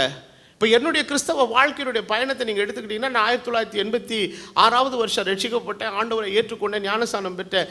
அன்னையிலிருந்து இந்த நாளை வரைக்கும் நான் கடந்து வந்த பாதைகள் கிட்டத்தட்ட 35 ஆண்டுகளுக்கு மேலே கடந்து போயிடுச்சு. ஆனால் இந்த இடைப்பட்ட காலத்தில் அன்றைக்கு இருந்த பக்குவம் இன்னைக்கு இருக்கிற பக்குவம் எனக்கு அந்த நாளில் கிடையாது. நானும் ஒரு கிறிஸ்துவுக்குள்ளாக பயணிக்க வேண்டிய ஒரு கால பயணத்துக்குள்ளே பயணித்த போது இந்த வசனம் என்னோடு இடைப்பட்டது, தேவனுடைய வார்த்தைகள் என்னோடு இடைப்பட்டது. தேவ சமூகத்தில் நான் காத்திருந்த நேரங்கள், செலவிட்ட நேரங்கள், கர்த்தரோடு இடைப்பட்ட நேரங்கள், புடமிட்ட நேரங்கள், தண்டித்த நேரங்கள், அவர் கொட்டின நேரங்கள், என்னை சிக்ஷைகளுக்குள்ளாய் வழிநடத்தின நேரங்கள் எல்லாம் என்னை பக்குவப்படுத்தி ஓரளவுக்கு என்னை பக்குவப்படுத்தி கொண்டு வந்திருக்குது. ஆனால் கர்த்தருடைய வருகைக்கு முன்பாக இன்னும் நான் பக்குவப்பட்டு பூரணப்பட வேண்டிய காரியங்கள் இருக்கிறது. அந்த ப்ராசஸ் இன்னும் எனக்குள்ளே நடந்துகிட்டு தான் இருக்குது. ஆகவே தான் அப்போஸ்தலனாகிய பவுல் சொல்றார், அவசரப்பட்டு நீ யாரையும் என்ன பண்ணிடாத, ஜட்ஜ்மெண்ட் பண்ணிடாத. நிதானித்தலாகிய ஜட்ஜ்மெண்ட் தேவை. ஆனால் தீர்ப்பு சொல்கிற ஜட்ஜ்மெண்ட் யாருக்குரியது இல்லை, உன்னுடைய வேலை இல்லை.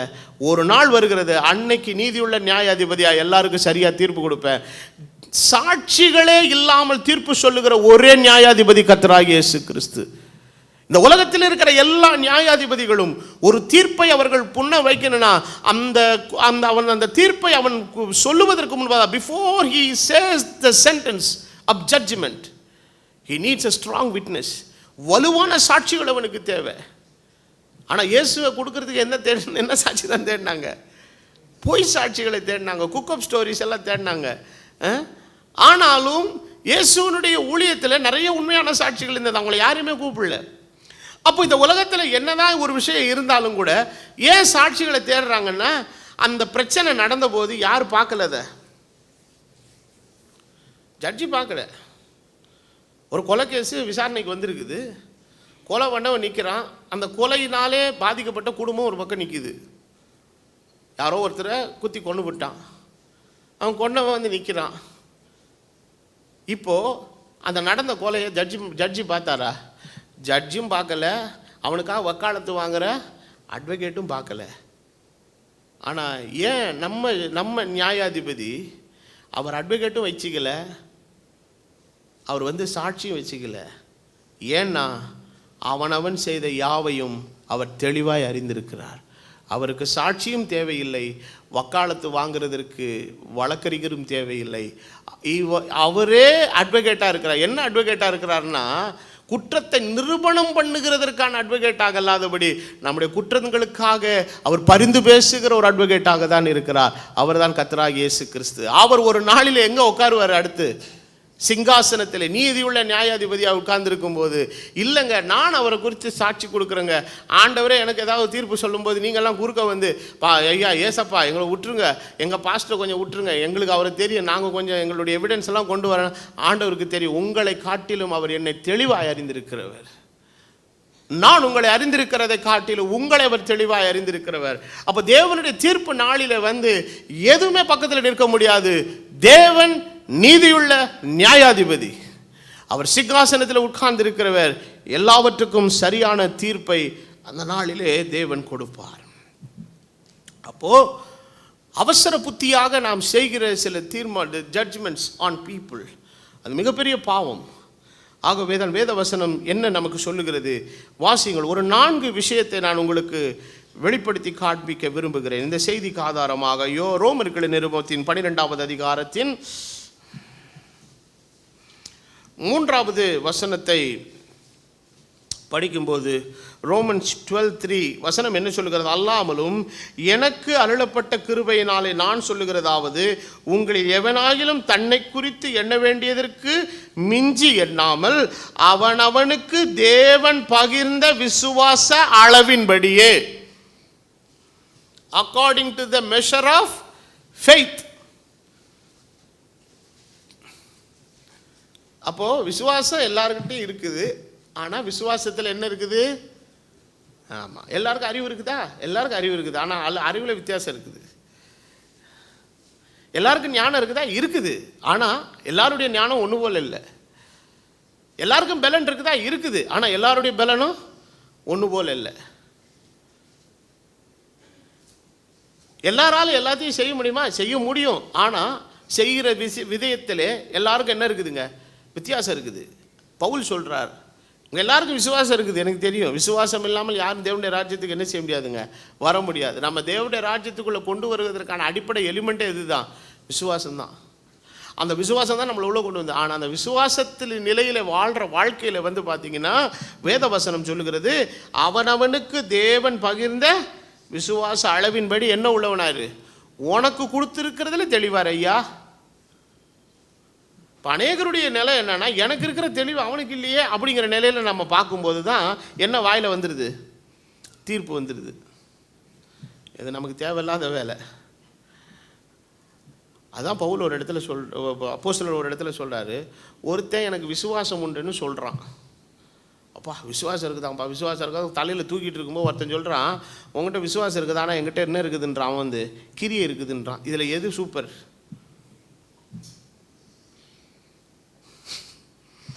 அப்போது விசுவாசம் எனக்கு இருக்குது உனக்கு இருக்குதான்றதை விட அந்த விசுவாசம் எந்த அளவு நம்முடைய கிரியையில் வெளிப்படுதுங்கிறது ரொம்ப முக்கியம்.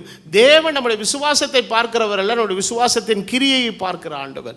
ஆகவே தான் 7 சபைகளை கர்த்தர் பார்க்கும்போது விசுவாசத்தை ஆண்டவர் பார்க்கல, விசுவாசத்தினால் ஏற்படுத்தப்பட்ட கிரியையை பார்த்தார். உன் கிரியைகளை அறிந்திருக்கிறேன், உன் கிரியைகளை அறிந்திருக்கிறேன் என்று சொல்லி 7 சபைகளுக்கும் ஆண்டவர் சொல்லுகிறார். அப்போ அவனவனுடைய விசுவாச அளவின்படி. அப்போ பவுல் எழுதுகிறாரு, இப்பொழுது நான் எப்படி பார்க்கிறேன்? நிழலாட்டமாய் பார்க்கிறேன், ஆனால் ஒரு நாள் வருகிறது அவரை முகமுகமாய் பார்ப்பேன். அப்போ நம்ம எல்லாருடைய விசுவாச அளவின்படி நம்ம போயிட்டுருக்குறோம், கிறிஸ்துவை ஃபாலோ பண்ணி போயிட்டுருக்குறோம். அப்போ நமக்குரிய விசுவாசத்தின் நிலையில் நம்ம என்ன உள்ளவர்களாக இருக்கணுங்க? தெளிவுள்ளவர்களாக இருக்கணும். சபையினுடைய 2000 ஆண்டு கால சபையினுடைய இடைவெளி காலத்தை நீங்கள் பார்த்தீர்களானால் எல்லா காலங்களிலும் கிறிஸ்து தம்மை வெளிப்படுத்தினார், தமது வார்த்தை அவர்களுக்கு வெளிப்படுத்தப்பட்டது. ஆனால் வெளிப்படுத்தப்பட்ட விசுவாசத்தினுடைய அளவு வித்தியாசமாக இருந்தது. மார்ட்டின் லூத்தருக்கு வெளிப்படுத்தப்பட்டதை பட்ட நிலைக்கும் வெஸ்லி காலத்தினுடைய வெளிப்படுத்தப்பட்ட நிலைக்கு என்ன இருக்குதுங்க? வித்தியாசம் இருக்குது. வெஸ்லியினுடைய காலத்தில் வெளிப்படுத்தப்பட்ட நிலைக்கும் அதுக்கு பின்னான உள்ள காலங்களுக்கு என்ன இருக்குதுங்க? வித்தியாசம் இருக்கிறது. அதுக்காக அவர் மார்ட்டின் லூத்தர்லாம் வேஸ்ட்டுங்க, வெஸ்லிலாம் வேஸ்ட்லாம் நம்ம சொல்ல முடியாது. அவனுக்கு அந்தந்த காலங்களிலே வெளிப்படுத்தப்பட்ட விசுவாச அளவின்படி தங்கள் ஓட்டத்தை ஓடினாங்க. ஆனால் இந்த கடைசி காலத்திலே தேவன் தமது வார்த்தையினுடைய பூரண வெளிச்சத்தை நமக்கு கொடுத்திருக்கிறார். நாம் விசுவாச அளவில் என்ன அளவில் இருந்தாலும் நமக்கு கொடுக்கப்பட்டிருக்கிற அந்த அளவிலே நாம் என்ன உடையவர்களாக இருக்கணுங்க? தெளிவுடையவர்களாக இருந்து நம்முடைய விசுவாச ஜீவியத்தை நாம் சீராய் ஓடி முடிக்க வேண்டும். ஆகவே தான் பவுல் சொல்லுகிறார், காலத்துக்கு முன்பாக எதை குறித்து என்ன பண்ணிடாதப்பா? தீர்ப்பு சொல்லிடாத, அவனவனுடைய விசுவாச அளவின்படி. இரண்டாவது 1 கொரிந்தியர்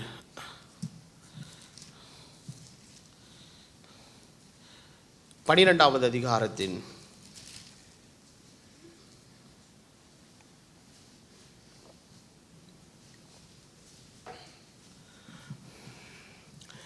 7வது வசனம்.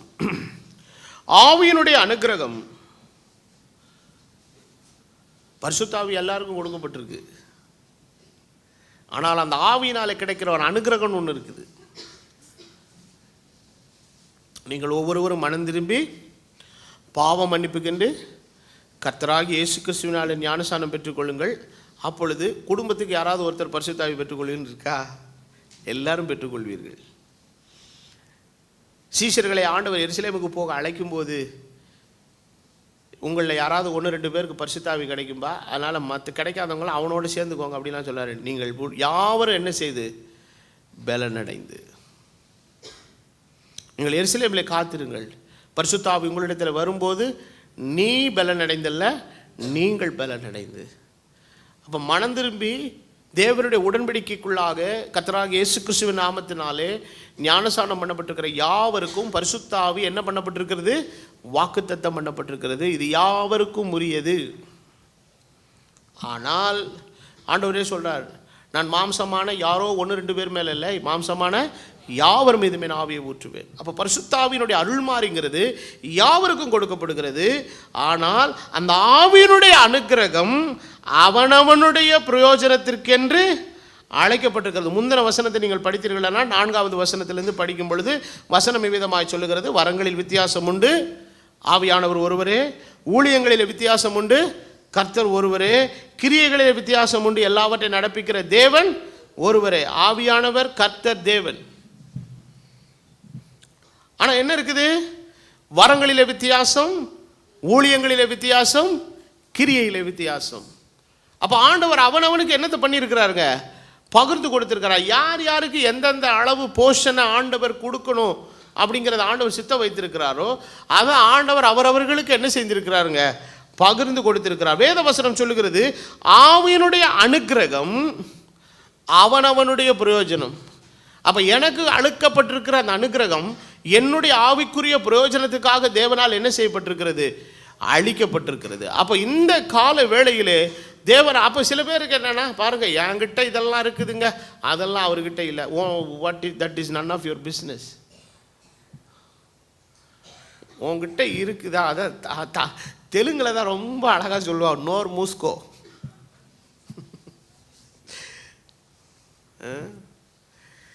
கல்யாணத்தில் வந்த ஒரு ஆள் கொஞ்சம் வாய் கொஞ்சம் ஓட்ட வாய், அந்த ஆளுக்கு அந்த ஓட்டவாயான ஆள் ஒருத்தங்கிட்ட போய் என்னத்த சொல்லியிருக்குது.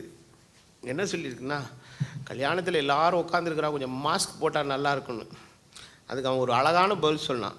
மாஸ்க் மாத்திரம் போட்டு பிரயோஜனம் இல்லை, வாயு மூடணுன்ட்டு இருக்கான். மாஸ்க் போடணும்னு சொன்னவர் வயசில் ரொம்ப பெரியவர், கிட்டத்தட்ட 50 வயசு ஆச்சு. மாஸ்க் போட்டு மாத்திரம் பிரயோஜனம் இல்லைங்க, வாயை என்ன செய்யணும், மூடணும்னு சொன்னான் பாருங்க. அந்த பையனுக்கு ஒரு 20 வயசு தான் ஆகும். தெளிவாக இருக்கான் அவன் காரியத்தில், எதில் தெளிவாக இருக்கணுமோ. அப்போ வேதவசனம் சொல்லுகிறது, வரங்களில் வித்தியாசம் உண்டு, ஊழியங்களில் வித்தியாசம் உண்டு, கிரியைகளில் கூட என்ன இருக்குதுங்க. அது என்ன ஊழியம், that is none of your. உனக்கு என்ன கொடுத்துருக்குறா அதை பண்ணி போயிட்டே இரு. எனக்கு தேவன் கொடுத்த ஊழியம் அவருடைய வசனத்தை பிரசங்கிப்பது தான். Teaching and preaching the word of God is the calling of this ministry. அப்போ இந்த ஊழியத்தை தேவன் ஏற்படுத்தின ஆரம்ப காலத்திலிருந்து இன்ன வரைக்கும் அதனுடைய அடிப்படை விஷயமே என்னதுதான், தேவனுடைய வசனத்தை பிரசங்கிப்பதும், தேவனுடைய வசனத்தை கலப்பில்லாமல் ஜனங்களுக்கு போதிப்பதும், அநேகரை கிறிஸ்துவுக்குள்ளே கர்த்தருடைய வசனத்துக்குள்ளே திடப்படுத்துகிறது தான் இந்த ஊழியத்திற்கு தேவன் கொடுத்திருக்கிற பிரதான அழைப்பு. நீங்கள் ஏன் பிரதர் ஆர்ஃபனேஜ் வைக்கல, அது எனக்கு தேவையில்லாத வேலை. நீங்கள் ஏன் பிரதர் முதியோரை வச்சுக்கிறா, ஐயோ வந்துட்டு போகிற 8 முதியோரையும் என்னால் சமாளிக்க முடியல, அதெல்லாம் நமக்கு தேவையில்லாத வேலை. அவனுக்கு கொடுத்த ஊழியத்தை அவன் செய்கிறான். எனக்கு கொடுத்த தரிசனத்தில் நான் என்ன பண்ணிகிட்டு இருக்கிறேன், ஓடிக்கிட்டு இருக்கிறேன். அந்த தரிசனமும் அழைப்பும் எதில் இருக்குதோ அதில் இருந்தால் தான் எனக்கு அளிக்கப்படுகிற அனுகிரகம் என்ன செய்யப்படுங்க. அப்போ தேவ ஆவியினாலே வசனத்தை போதிக்கிற கிருபையை, அவருடைய வார்த்தையினாலே ஞானத்தை போதிக்கிற கிருபையை கர்த்தர் எனக்கு கொடுத்துருக்கிறார், அதில் டவுட்டே கிடையாது. அப்போ தேவனுடைய சமூகத்தில் நான் நிற்கும் பொழுதெல்லாம் நான் வேறு ஏதோ புஸ்தகத்தில் படிச்சுட்டு ராத்திரியெல்லாம் படிச்சுட்டுலாம் வரதில்லை. கர்த்தருடைய ஆவியானவர் தமது வார்த்தையின் வெளிச்சத்தை என்ன செய்கிறாருங்க, கொடுக்குறாரு. என்ன மனக்கண்கள் தேவனுடைய வார்த்தைகளால் என்ன செய்யப்படுகிறது, திறக்கப்படுகிறது. இது எந்த அனுக்கிரகம் எதனால் இருக்குதுன்னா, எனக்கு என்ன கொடுக்கப்பட்டிருக்கிறது அதில் நான் என்ன செய்கிறதுனால. ஆமாம், சரி, வெறும் வார்த்தையின் அனுக்கிரகத்தை வச்சு பண்ணணுன்னா 200 பேர் தான் வருவான். அந்த 200 இன்னொரு சைபர் எக்ஸ்ட்ராவாக போட்டு 2000 ஆகணும். ஊடால ஒரு தீர்க்க தரிசனத்தை அடித்து விடுவோம். ப்ளூ சட்டை, பச்சை சட்டைன்னு ஏதாவது ஒன்று அடித்து விடுவோம். அப்போது 200 வர்றது எத்தனையா வரும், 2000 வரும்னா இருக்கிறதையும் பிடிங்கிடுவார். அதான் தமிழில் ஒன்று சொல்லுவாங்க, உள்ளதும் போச்சுரா நொல்ல கண்ணான்னு. இந்த தங்க முட்டை போட்ட வாத்து கதை உங்கள் எல்லாருக்கும் நல்லா தெரியும் இல்லை. டெய்லி ஒரு தங்க முட்டை போடும், அது டெய்லி ஒன்று ஒன்றா போட்டுக்கிட்டு இருக்கிற, ஒரே நாளாக வெட்டினா உள்ளே இருக்கிற எல்லா முட்டையும் எடுத்துக்கலான்னு ஒருத்தன் வெட்டினா அதோடு செத்து போச்சு இந்த வாத்து. அது மாதிரி இன்றைக்கி எல்லாருடைய வாழ்க்கையில் என்னன்னா, எனக்கு என்ன கொடுக்கப்பட்டிருக்கிறது, தன்னை எதை ஆண்டவர் வைத்திருக்கிறார், என்ன கொடுக்கப்பட்டிருக்கிறது, இதனுடைய அடிப்படையை இன்றைக்கி என்ன செய்யலைங்க, புரியலை. அப்போ ஒரு மனுஷனை ஆண்டவர் எதற்காக தெரிந்து கொள்கிறாரோ அதற்கு வேண்டிய அனுகூலங்களை, சகாயங்களை, காரியங்கள் எல்லாவற்றையும் கர்த்தர் அவனுக்கு கொடுத்து அனுப்புகிறார். ஒரு நிறுவனத்தில் ஒருத்தர் எலக்ட்ரிஷியனாக நியமித்தாங்கன்னா அவங்க கையில் என்ன கொடுத்து அனுப்புவாங்க, வேலை கம்பெனியில் கடப்பாரை, மம்மட்டி, மண்ணு ஜல்லிக்கிற ஜல்லடை இதெல்லாம் கொடுத்து அனுப்புவாங்களா? அது அவனுடைய அழைப்புக்கு பொருத்தமில்லாத விஷயம். அது யார்கிட்ட கொடுக்கணுமோ அது அவங்ககிட்ட தான் கொடுப்பாங்க. அவனுக்கு டெஸ்டர் கொடுப்பாங்க, ஸ்க்ரூ டிரைவர் கொடுப்பாங்க, ட்ரில்லிங் மிஷின் கொடுப்பாங்க. ஏன்னா அவனுக்கு கொடுக்கப்பட்ட அழைப்புக்கு, தனக்கு கொடுக்கப்பட்ட அழைப்பின் பணியை நிறைவேற்றுகிறது இதெல்லாம் அவனுக்கு அவசியம். அதில் தான் அவனுக்கு கொடுக்கப்படும், மாற்றியெல்லாம் கொடுக்க மாட்டாங்க. அப்போது உலகத்தில் இப்படி இருக்கும்போது தேவன் தம்முடைய ராஜ்யத்தில் நம்மை அழைக்கும் போது, நம்ம சிலரை விசுவாசியாக தெரிந்து கொண்டிருக்கிறார், சிலர் மூப்பர்களாக தெரிந்து கொண்டிருக்கலாம். ஒவ்வொருவருக்கும் தேவன் அழைப்பை வித்தியாசப்படுத்தியிருக்கிறார், ஊழியங்களை வித்தியாசப்படுத்தியிருக்கிறார், கிருபைகளை வித்தியாசப்படுத்தியிருக்கிறார், கிரியைகளை வித்தியாசப்படுத்தியிருக்கிறார். அந்தந்த நிலையில் நின்று செயல்படுவதற்கு ஆவியானவருடைய அனுக்கிரகம் நமக்கு அருளப்பட்டிருக்கிறது, அவனவனுடைய நிலைக்கு ஏற்ப. இதில் நம்ம பொறாமப்படுறது, போட்டி போடுறது, அதெல்லாம் ஒர்க் அவுட் ஆகவே ஆகாது. ஆரம்ப கால சபையினுடைய காலத்து நிலையிலெல்லாம் பார்க்கும்போது இந்த ஏட்டுக்கு போட்டியெல்லாம் இருக்கும். அவரு செய்தி கொடுக்குறார், நீ செய்தி கொடுத்தேன்னு நான் செத்து போயிடுவேன். கொலபாதக பிரசங்கங்கள். ஐயோ ஏன் கேட்குறீங்க, கேட்டால் நாங்கள் ஆதியில் இருந்த விசுவாசி, நாங்கள் பாதியில் போன விசுவாசி, ஒரு வார்த்தை உள்படியாக பேச தெரியாது. காரணம் வேதத்தை என்ன செய்யறது கிடையாது, படிக்கிறது கிடையாது. எங்கள் அப்பாவுடைய பிரசங்க பாணி கொஞ்சம் வித்தியாசமாக இருக்கும். பாயிண்டாக பேசுவார். 0.1, 0.2, 0.3. என்னதில் வந்து ரொம்ப பாயிண்ட் வராது. என்னது வந்து லெக்சர் மாதிரி தான் போகும். கொஞ்சம் மண்டையை ஓப்பன் பண்ணி உருப்படியாக கேட்டால் தான் புரியும். நானே என்னுடைய பைபிள் ட்ரைனிங் செஷனில் பண்ணும்போது இந்த பேராகிராஃப் கொஸ்டின்ஸே கேட்க மாட்டேன், ஒன் வேர்ட் கொஸ்டின்ஸ் தான் கேட்பேன். தாவீது எத்தனை கூழாங்கல் எடுத்துகிட்டு போனான்னு தான் கேட்பேன். இவனை எஸ்ஏ மாதிரி எழுத சொன்னீங்கன்னா கதை எழுதிடுவான். கர்த்தருடைய ஆவியானவர் பலமாய் தாவீதுக்குள்ளே இறங்கினார். டேய், இது எனக்கு தெரியாது, இவன் எனக்கு கற்றுக் கொடுக்குறாங்க. இந்த மாதிரி பீலா விடுவான்றதுனால தான் நான் பேராகிராஃப் கொஸ்டினே கொடுக்க மாட்டேன். எல்லாமே ஒன் வேர்ட் ஆன்சர் தான் கொடுப்பேன். ஆனால் 100 கொஸ்டின் இருக்கும். ஆனால் அந்த 100 கொஸ்டினுக்கு அவனுக்கு பதில் எழுதுறதுக்குள்ளே மூக்கு முடியெல்லாம் பிதிங்கிடும். ஏன்னா சப்ஜெக்ட் தெரிஞ்சால் தான் என்ன எழுத முடியும், பாடமே எழுத முடியும். இல்லை என்ன பண்ணுறதுன்னா, அப்பா எழுதியிருக்கிற அந்த 4 பாயிண்ட்டை குறித்து வச்சுக்கிறது கர்த்தர் பண்ணுவார் 1.1, 0.2, 0.3 உள்ள சரக்கே இருக்காது, ஸ்டஃப்பே இருக்காது. காரணம் என்னென்னா, பேசணும்னு முயற்சிக்கிறது வேற, முயற்சித்தாலும் அந்த வார்த்தைக்கான வியாக்கியானத்தை யார் கொடுக்கணும், ஆவியானவர் தான் கொடுக்கணும். என் புத்தகத்தில் நீங்கள் இப்போ நேரம் பேசிகிட்டு இருக்கிற ஒன்றுமே இருக்காது. ஆனால் இங்கே வந்து நிற்கும்போது அந்த விசேஷித்த அபிஷேகமும் கிருபையும் அந்த வார்த்தைக்குரிய வியாக்கியானத்தை என்ன செய்யுதுங்க, கொடுக்குது. சில நேரங்களில் நான் பேசின செய்திகளை நானே பலமுறை போட்டு கேட்டிருக்கிறேன். எவ்வளவோ அது என்னுடைய ஆத்துமாவுக்கு பிரயோஜனமுடையதாக இருக்கிறது. அவனுடைய பிரயோஜனத்திற்காக. அப்போ எனக்கு கொடுக்கப்பட்ட அழைப்பையும் தரிசனத்தையும் நிறைவேற்றுகிற வேலையை செய்து முடிப்பதற்கு கொடுக்கப்பட்டது போல உங்கள் யாவருக்கும் கொடுக்கப்பட்டிருக்கிறது. ஆனால் யாருமே சொல்ல முடியாது, கர்த்தர் என்கிட்ட ஒன்றுமே கொடுக்கலன்னு சொல்ல முடியாது. அதனால தான் அப்போஸ்தலனாகிய பவுல் தீமோத்தேயுக்கு எழுதும்போது சொல்லுகிறார், மூப்பராகிய சங்கத்தார் உன்மேல் கைகளை வைத்தபோது உனக்குண்டான தீர்க்க தரிசன வரத்தை குறித்து என்ன செய்யாத, அசட்டையாக இராதே, அதை என்ன பண்ணு, அனல் மூட்டி எழுப்பு. இப்போ எல்லாருக்குள்ளேயும் இருக்குது, ஆனால் அது இருக்கிறது யாருக்கே தெரியல, அவங்களுக்கே தெரியலை. ஏன்னா தூங்குறது. தூக்கத்தை விரும்பாதே, விரும்பினால் என்ன ஆவாய், தரித்திரன் ஆவாய். அவனவனுடைய விசுவாச அளவின்படி அவனவனுடைய பிரயோஜனம். மூன்றாவதாக 1 கொரிந்தியர் 3ஆம் அத்தியாயத்தினுடைய 13வது வசனத்தை நாம் வாசிக்கும்போது வசனம் விதமாய் சொல்லுகிறது. 12வது வசனத்திலிருந்து நான் படிக்கிறேன். 1 கொரிந்தியர் 3, 12, 13. ஒருவன் அந்த அஸ்திபாரத்தின் மேல் பொன் வெள்ளி விலையேற பெற்ற கல் மரம் புல் வைக்கோல் ஆகியவைகளை கட்டினால் அவனவனுடைய வேலைப்பாடு. அப்போ அவன் செஞ்ச வேலை என்னங்கிறது எதுக்கு வந்துருங்க, ஒரு நாள் வெளிச்சத்துக்கு வரும். எப்படி வெளிச்சத்துக்கு வரும்? ஏனெனில் அது அக்னியினாலே என்ன பண்ணப்படும். ஆமாம், அவனவனுடைய கிரியைகள் எல்லாம் எதுக்குள்ளே போகணுங்க, ஒரு டெஸ்டிங்குள்ளே போகணும். அந்த டெஸ்டிங்கில் போகும்போது அந்த டெஸ்ட்டில் வந்து அது என்ன செய்யணும், வலுவா நிற்கணும்.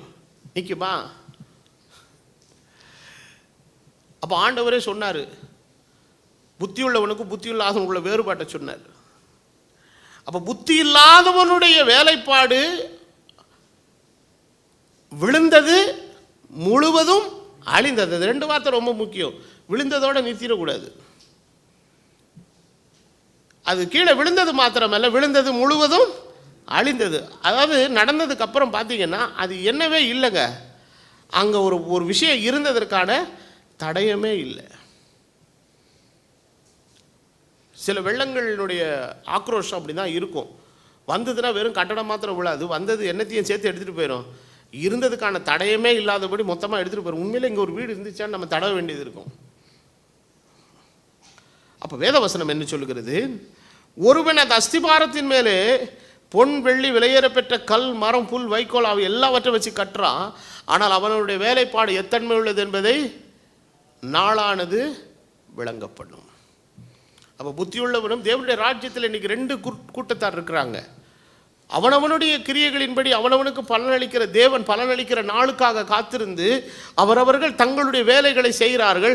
ஆனால் அந்த வேலை செய்கிறவர்கள் 2 கூட்டத்தாரில் ஒரு கூட்டம் தேவனுடைய சித்தத்துக்கு புறம்பாய் வேலை செய்கிறது, ஒரு கூட்டம் தேவனுடைய சித்தத்துக்கு உட்பட்டு வேலை செய்கிறது. ஆனால் 2 பேருடைய வேலைக்கும் என்ன உண்டு, பரிசோதனையின் நாட்கள் உண்டு, அது சோதிக்கப்படுகிற நாட்கள் உண்டு, அது சரியாய் இருக்கிறதா என்கிறதை தீர்மானிக்கிற ஒரு காலங்கள் இருக்கிறது. அந்த காலத்திலே அது நிலைத்திருந்தால் கூலி கிடைக்கும், நிலையாவிட்டால் ஒன்றுமே கிடைக்காது. அப்போ எந்த வேலைப்பாடு நிற்கும். தேவனுடைய சித்தத்தின்படி செய்கிற அனைத்து நிற்கும். தேவனுடைய சித்தத்துக்கு மாறானது எல்லாம் அழிந்து போகும். அப்போ வேத வசனம் இங்கே சொல்லுது, பொன் வெள்ளி விலையேறப்பெற்ற கல் மரம் புல் வைக்கோல். இதில் மொத்தம் எத்தனை விஷயம் போடப்பட்டிருக்குது? பொன் வெள்ளி கல் மரம் புல் வைக்கோல். 6 விஷயங்கள் சொல்லியிருக்குது. இதில் இருக்கல ரொம்ப காஸ்ட்லி எது?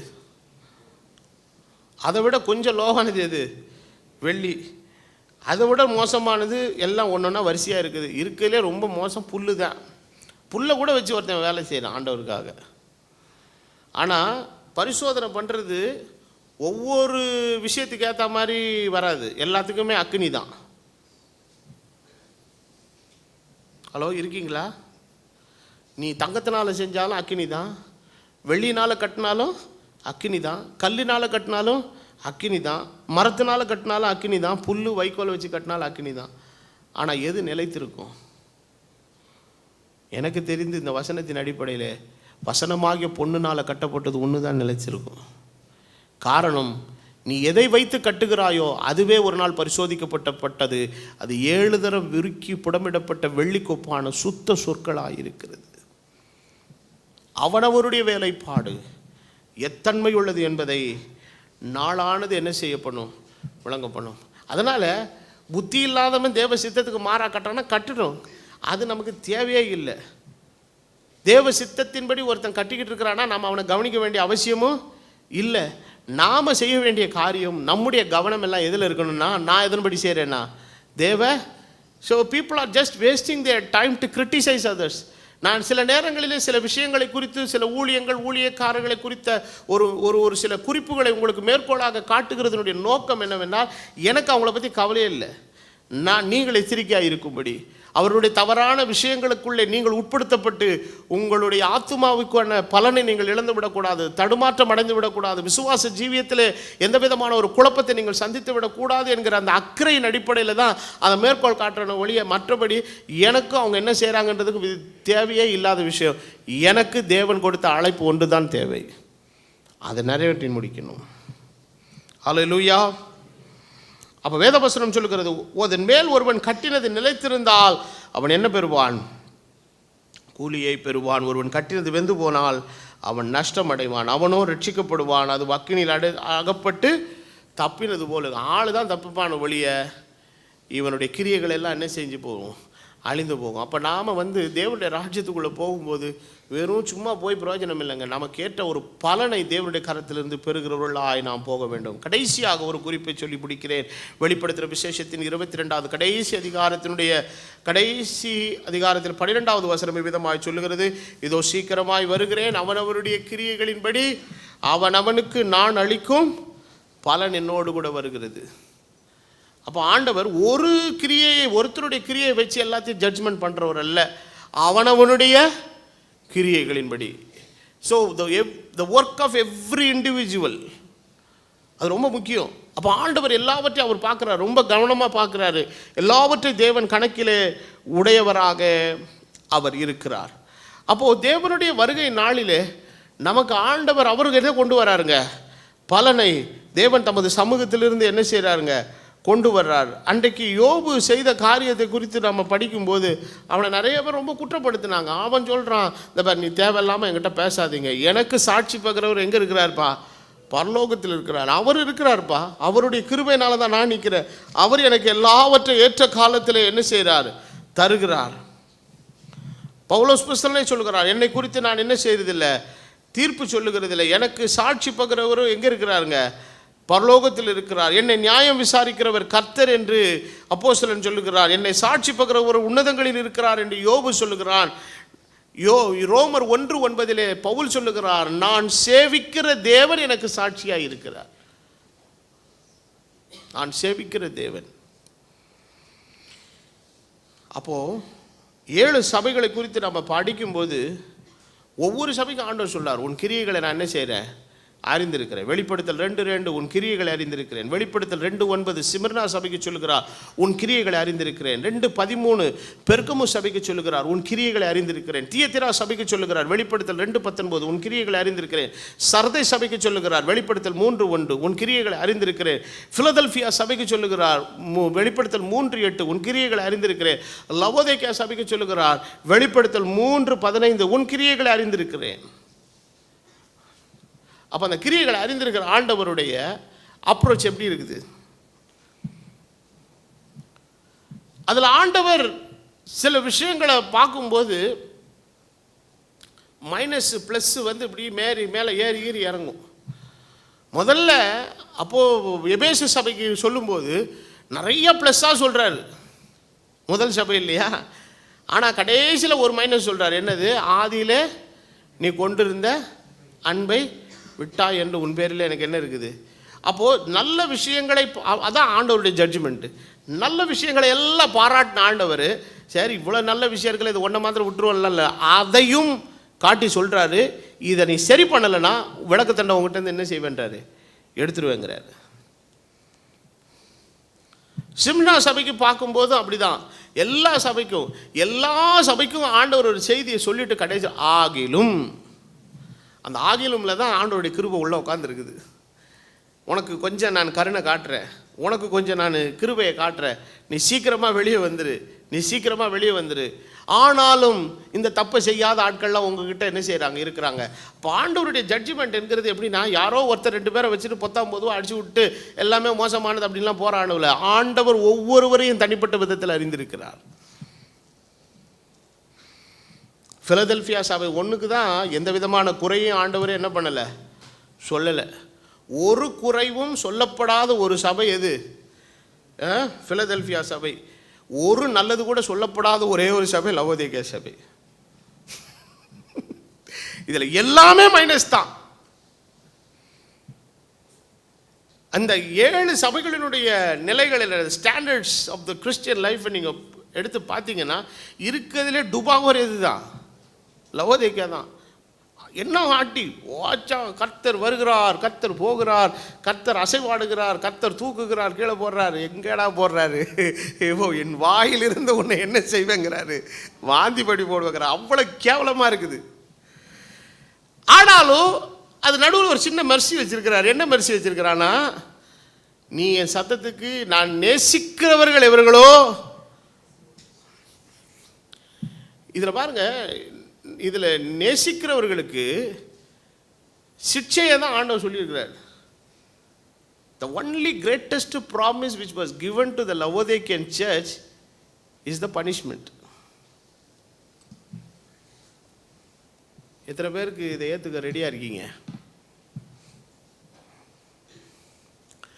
ஏன்னா இது ரொம்ப டஃப்பான சபை. இதை ஒரு ரூட்டுக்குள்ளே கொண்டு வரணும்னா கொஞ்சம் போடுற இடத்துல என்ன செஞ்சால் தான் வேலை ஆகும். போடுற இடத்துல போட்டு முடக்கிற இடத்துல முடக்கி உதைக்க வேண்டிய இடத்துல உதைச்சா தான் இது என்ன செய்யும்? ஒரு சரியான பாதைக்குள்ளே டேர்ன் அவுட் ஆகுங்கிறத ஆண்டவர் அறிந்தார். ஆண்டவர் சொன்னார், நான் நேசிக்கிறவர்கள் எவர்களோ. அப்போ வேதவசனம் சொல்லுகிறது, தேவன் நேசியாத புத்திரன் உண்டோ? நம் சிட்சையை பெறாதிருந்தால் என்னவா இருப்போமா? வேசின் பிள்ளைகளாக இருப்போம். தகப்பன் தான் நேசிக்கிற புத்திரனை சிட்சிக்கிறது போல கர்த்தர் தாம் எவரிடத்தில் அன்பு கூறுகிறாரோ கர்த்தர் அவனை என்ன பண்ணுறாரு? சிட்சிக்கிறார்.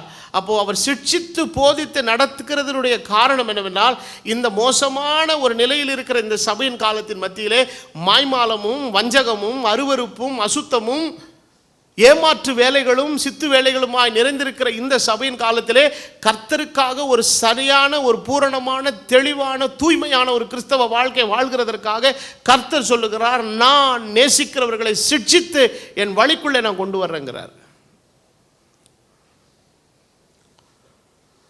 அப்போ அவனவனுடைய கிரியைகளை தேவன் என்ன செய்திருக்கிறார்? அறிந்திருக்கிறார். ஆண்டவர் சில நேரங்களில் ஆண்டவருடைய சிட்சை கொஞ்சம் கஷ்டமாக தான் இருக்குது. சிலருடைய சிட்சையை ஆண்டவர் அனுமதிக்கும் போது 2 விஷயங்கள் நடக்குது. ஒரு சிலருடைய சிட்சை அவர்களை திருந்த வைத்து கொஞ்ச காலம் வாழ கடவுள் அனுமதி கொடுக்குறார். சிலர் மேலே தேவன் விழுகிற சிட்சையில் என்ன பண்ணுறாருன்னா, அவங்கள ப்ரிப்பேர் பண்ணி ராஜ்யத்துக்கு எடுத்துக்கிறார். 2 விஷயம் நடக்குது. தேவனுடைய சிக்ஷையில் நடக்கிற 2 சைடு. ஒன்று, அவங்கள சிக்ஷித்து சரிப்படுத்தி கொஞ்ச காலம் அவங்களுக்கு ஒரு எக்ஸ்டென்ஷன் கொடுத்து தேவ சித்தத்தை சரியாக உணர்ந்து செய்கிறதுக்கான ஒரு டைம் ஸ்பேஸை கடவுள் கொடுக்குறாரு. சிலருக்கு அப்படி இல்லை, அவர் ஆளை கொஞ்சம் சிக்ஷித்து கொஞ்சம் போட வேண்டிய இடத்துல போட்டு ஆளை என்ன பண்ணுறாருன்னா ப்ரிப்பேர் பண்ணி தம்முடைய ராஜ்யத்துக்கு எடுத்துக்கிறாரு. ஆனால் அந்த சித்தத்தை செய்ய மறுத்த மனுஷன் விட்டுட்டு போன வேலையை கண்டினியூ பண்ணுறது கர்த்தர் இன்னொரு ஆளை கொண்டு வந்து அங்கே என்ன செய்கிறாருங்க, வைக்கிறார். தேவனுடைய சித்தம் அப்படி தான் இருக்குது பாருங்கள். காரணம், இது வந்து தேவனுடைய சபை முடிவடைய வேண்டிய ஒரு காலத்தில், நம்ம கடைசி காலத்தினுடைய சபையில் இருக்கிறோம். இதுக்கு மேலே ஒரு பெரிய லார்ஜ் எக்ஸ்டென்ஷன் ஆஃப் டைம் நமக்கு என்ன செய்யாதுங்க, கிடைக்காது. இனி வருகிற காலங்களிலே கர்த்தருடைய வருகைக்கு முன்பதாக இருக்கிற ஒவ்வொரு மாதமும் ஒவ்வொரு வருடமும் ஒவ்வொரு நாளும் ரொம்ப முக்கியமானது. அதாவது இது எப்படி சொல்கிறேன்னா, இது கோல்டன் ஹவர்ஸ்னு சொல்லலாம். இது என்ன ஹவர்ஸு? Golden hours. இது விலையேறப்பட்ட நாட்கள். அதனால தான் இந்த வசனத்தெல்லாம் படிக்கும்போது எனக்கெல்லாம் பீதியே வந்துடும். நான் சில ஊழியர்களுடைய அகால மரணங்கள் இதெல்லாம் கேட்கும்போது ஆண்டவருக்குள்ளே நான் செய்கிறக்கார ஆர்த்தாவே, உங்களுடைய சித்தத்தில் நான் கரெக்டாக இருக்கணும், உங்களுடைய சித்தத்தில் கரெக்டாக நீர் என்னை எடுத்துக்கொள்ளணும்னு தீர்மானிச்சேன்னா எடுத்துக்கோங்க, எனக்கு அதை பற்றி பிரச்சனை, அதில் எந்த விதமான மறுப்பே கிடையாது. ஆனால் நான் வரும்போது நான் சிரிச்சுக்கிட்டு சந்தோஷமாக ப்ரிப்பேர்டாக தேவ சமூகத்தில் நான் என்ன செய்யணும், ஆண்டவரே என் குடும்பத்தார் எல்லாருக்கும் பாய் பாய் சொல்லிவிட்டு நான் சந்தோஷமாக என் கண்ணை மூடணும், அதுக்கு நான் ரெடி. ஆனால் இந்த நொந்து நூடுல்ஸ் ஆகி சாகிற அந்த மாதிரி நிலைலாம் எனக்கு வேணாம். ஆனால் என்னை தண்டியும், ஆனால் என்னை மட்டாய் தண்டியும், உங்களுடைய சிக்ஷையை ஒவ்வொரு நாளும் உணர்ந்து கொள்ளக்கூடிய ஒரு கிருபை எனக்கு தாருங்கிறதா என்னுடைய ஜெபத்தினுடைய பிரதானமான விஷயமாக இருக்கிறது. அது வரைக்கும் கர்த்தர் இந்த கிருபை கொடுத்தார். கடைசி மட்டும் கர்த்தருடைய வருகையிலே மகிமையிலே இயேசு கிறிஸ்துவை நான் சந்திக்கிற நேரம் வரைக்கும் அந்த கிருபை எனக்கு அருளப்பட வேண்டும் என்பது தான் என்னுடைய அனுதின பிரார்த்தனையாக இருக்கிறது. இந்த பிரார்த்தனை நீங்களும் செய்யுங்க. எதுக்கு அடி வாங்கி நம்ம பண்ணணும்? அப்போது ஆண்டவர் எடுத்தவொன்னே அடிக்கிற ஆண்டவரா? சில இந்த வாத்தியார்களில் சில பேர் இருப்பாங்க, எடுத்தவொன்னே கண்மூடித்தனமாக போட்டு அடிச்சு விடுவாங்க. அது ஒர்க் அவுட்டே ஆகாது பாருங்கள். சில வாத்தியாருக்கு என்ன பண்ணுவாங்கன்னா, பலமுறை சொல்லி பலமுறை எச்சரித்து பலமுறை அவங்களுக்கு பல கிரியைகள் கொடுத்து அந்த பொறுமையினுடைய எல்கையை தாண்டும் போது என்ன செய்கிறாங்க, டப்புன்னு 2 போடுறாங்க. என்னடா நான் இவ்வளோ தானே சொல்லிக்கிட்டே இருக்கேன், நீ ஒன்றும் லிசன் பண்ணவே மாட்டேங்கிற. ஆண்டவர் எடுத்தவொன்னே அடித்து தூக்கி போட்டு உடைக்கிற ஆண்டவர்லாம் கிடையாது. நீங்கள் நல்லா கவனிங்க. நீ எந்த ஒரு சிக்ஷையை நீ பெறுகிறதுக்கு முன்னால் கர்த்தர் உன்னோடு கூட பேசின காரியங்கள், நடப்பித்த காரியங்கள், உன்னோடு கர்த்தர் பேசின பிரசங்கங்கள் எல்லாத்தையும் நீங்கள் கேட்டு பாருங்கள். அவைகளில் எல்லாவற்றிலேயும் உங்கள் வாழ்க்கைக்கு செம்மைப்படுத்த வேண்டிய ஏதாவது ஒன்று இருக்கும். நீங்கள் சரியாக கவனிக்காமல் விட்டுருப்பீங்க. தேவனுடைய வசனத்தை கேட்க நம்ம தேவ சமூகத்தில் வரும்போது ப்ரிப்பேர்டாக வரணும். நீ ஆயத்தத்தோடும் எதிர்பார்ப்போடும் வருவாயானால் நிச்சயமாய் அந்த நாளிலே கர்த்தர் உனக்கு வேண்டிய வார்த்தையை கொடுப்பார். கர்த்தருடைய வசனம் சும்மா ஏதோ ஒரு பெரிய லெக்சர் மாதிரி கொடுத்துட்டு போகிறதில்ல. உன்னுடைய சூழ்நிலைக்கு ஏற்ற விதமாக, உன்னுடைய தனிப்பட்ட வாழ்க்கைக்கு ஏற்ற விதமாக நீ எடுக்க வேண்டிய சில தீர்மானங்களினுடைய மையத்தை அடிப்படையாக கொண்டு எல்லாவற்றிலேயுமே கர்த்தருடைய வார்த்தை எப்படி இருக்குங்க, மிக துல்லியமாக இருக்கும். நீங்கள் அநேக நேரங்கள் என்ன பண்ணுறீங்க, எடுத்த உடனே டெக்ஸ்ட்டு வசனத்தை பார்த்த உடனே என்னடா நம்ம என்னமோ மாதிரி இருக்குது அப்படி தான் நீங்கள் நினைப்பீங்க. டெக்ஸ்டெல்லாம் நீங்கள் பார்க்காதீங்க, முழு செய்தியை நீங்கள் பாருங்கள். அதில் கர்த்தர் உங்களுக்கு ஏதாவது ஒரு வார்த்தை என்ன செஞ்சுருப்பார், வைத்திருப்போம்.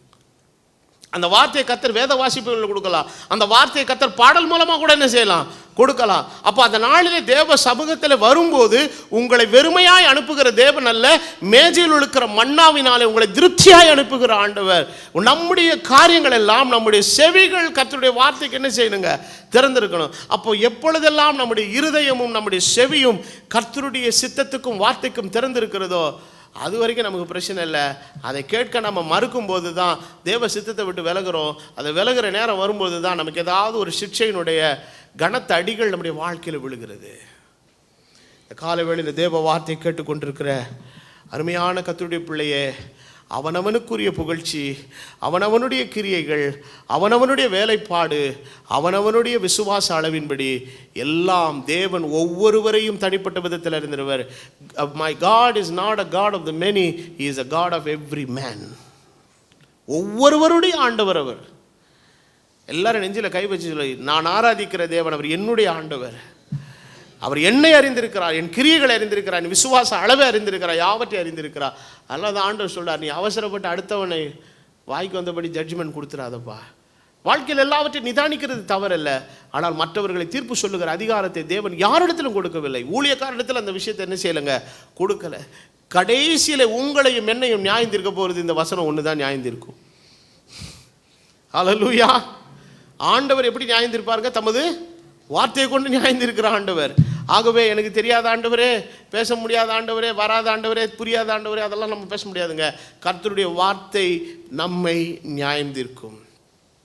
இந்த காலத்தில் தேவன் நமக்கு தந்திருக்கிற இந்த கிருபையுள்ள வாழ்க்கையில் நம்முடைய கிரியைகள், நம்முடைய விசுவாச அளவு, நம்முடைய வேலைப்பாடு எல்லாவற்றையும் கண்ணோக்கி பார்த்து மற்றவர்களுடைய பேசுகிற விமர்சனங்களுக்கு நம்ம என்னவே கொடுக்கூடாதுங்க. செவி கொடு. ஏசு பாருங்கள், யாராவது அதுக்கு ஏதாவது அட்டென்ஷன் கொடுத்தாரா? அவருடைய ஊழியத்தில் எவ்வளோ விமர்சனம் இருந்தது. அந்த விமர்சனங்களுக்கு ஏதாவது அவர் கவனம் கொடுத்து அதுக்கு ரொம்ப முக்கியத்துவம் கொடுத்து எதாவது பேசினாரா? அதை அவர் ஒரு பொருட்டாகவே நினைக்கல. அதெல்லாம் தூக்கி எதில் போட்டு போயிட்டார்? குப்பை தொட்டியில் போட்டுட்டு, நான் என் பிதாவின் சித்தத்தை நிறைவேற்ற வந்தேன். எனக்கு சாட்சி எங்கேருந்து வரணும்? பரலோகத்திலேருந்து. நீர் என்னுடைய குமாரன், இவர் என்னுடைய குமாரன், நான் இவர் மீது பிரியமாக இருக்கிறேன். ஆகவே இவர் சாட்சியை வேதபாரகர் இடத்துலேருந்தோ வேதபார இடத்துலேருந்தோ பரிசேயர் இடத்துலேருந்தோ ஆண்டவர் எதிர்பார்க்கல. அவர் எதிர்பார்த்த சாட்சி பரலோகத்தின் பிதாவின் இடத்துலேருந்து எதிர்பார்த்தார். ஆகவே இன்றைக்கு நம்ம விமர்சனங்களை பார்த்து நம்ம போனோம்னா நம்ம ரொம்ப சோர்ந்து போவோம். தேவ சித்தத்தின் மையத்தில் இருந்து உனக்கு பிடிக்கல விட்டு போயிட்டே இரு, நான் செய்து செஞ்சுக்கிட்டே இருப்பேன்னு செஞ்சுட்டு போயிட்டே இருங்க. அழைத்த தேவன் உண்மையுள்ளவராக இருக்கிறார். ஆகவே நம்முடைய ஜீவியத்தில் தேவ சித்தத்தின் மையத்துக்குள்ளே இருக்கணும். தேவ சித்தத்துக்கு பூரணமாக இயேசு கிறிஸ்து ஒப்பு கொடுத்த போது, இதை நான் சொல்லிட்டு நான் முடிச்சிடுறேன். கடைசியில் ஒரு பாயிண்டில் அவர் சொல்கிறாரு, யாருமே என் கூட இல்லைங்கிறார். எதில் இருக்கிறவர்? தேவ சித்தத்தில் இருக்கிறவர். அதுக்கு முன்னால் என்ன சொல்கிறாங்க? ஆண்டவரே நீர் எங்கே சாகுறீரோ இங்கே நான் சாவேன். கத்தி இருக்குதாட்டவொன்னே டப்புன்னு எடுத்து கத்தியை வச்சான், எல்லாம் பண்ணான். மல்கூசின் காதை வெட்டுற அளவுக்கு தைரியம் இருந்துச்சு. ஆனால் இயேசுவை பிடித்தார்கள் என்ன போன ஒவ்வொருத்தரும் ஒரு டைரக்ஷனில் ஒன்றா. அதில் ஒரு சீசனை குறித்து எழுதப்பட்டுக்கிறான், வஸ்திரத்தை விட்டு விட்டு நிர்வாணமாக ஒன்றான் இருக்குது. ஏசு எங்கேயாவது பேக் அடித்தாரா? ஆனாலும் கெஞ்சுறார், டே 1 மணி நேரம் ஜெபம் பண்ணுங்கடா, 1 மணி நேரம் என் கூட ஜெபம் பண்ணுங்கடா, ரொம்ப கஷ்டமாக இருக்குடா, நான் அடைய போகிற டாஸ்க்கு ரொம்ப டஃப்பான டாஸ்க்கு, முடியலடா, எனக்கே ரொம்ப பேஜாராக இருக்குது, கொஞ்சம் சப்போர்ட் பண்ணுங்கடா. ப்ரேயர் சப்போர்ட் தாண்டா வேணும். நீங்கள் ஒன்றும் எங்களுக்காக சண்டை கண்டெல்லாம் போட வேணாம், கத்தியெல்லாம் எடுத்துலாம் வெட்ட வேணாம், ஜெபம் பண்ணுறதுக்காக கொஞ்சம் ஹெல்ப் பண்ணுங்கடா.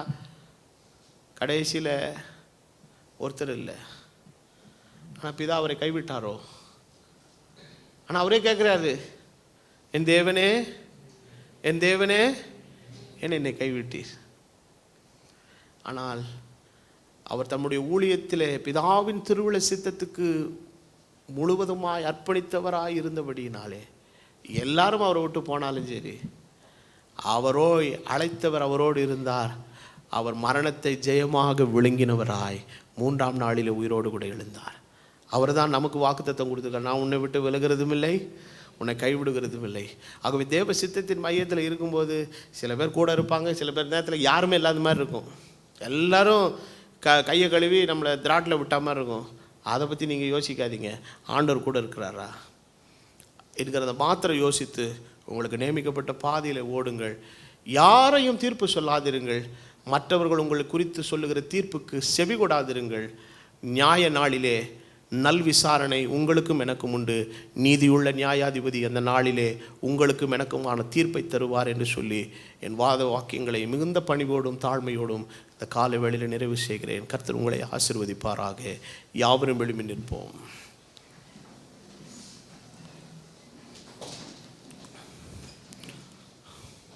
இந்த காலை வேளையிலே தேவனுடைய வசனத்தை கேட்டனா நம்மை தேவனுடைய வசனத்துக்கு முழுவதுமாக இந்த காலை வேளையிலே ஒப்பு கொடுப்போம். அழைத்த தேவன் அவர் உண்மையுள்ளவராயிருக்கிறார்.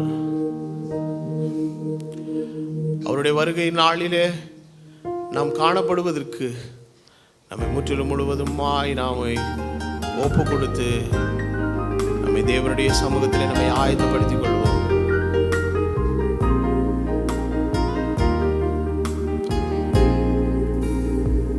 கட்டின வீடோ பொருளோ கண்டிடுவோர்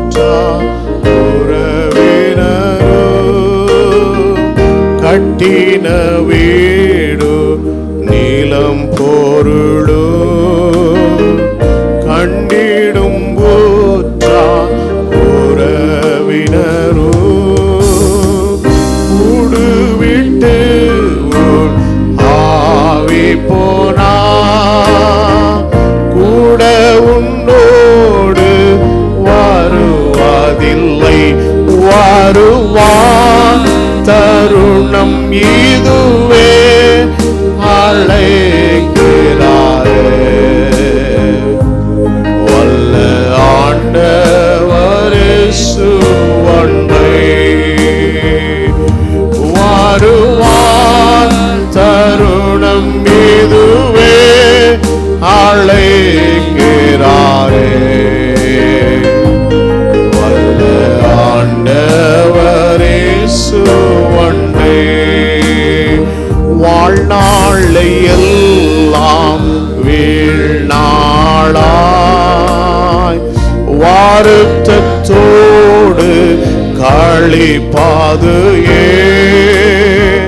வாழ்நாளை எல்லாம் வீணாளாய்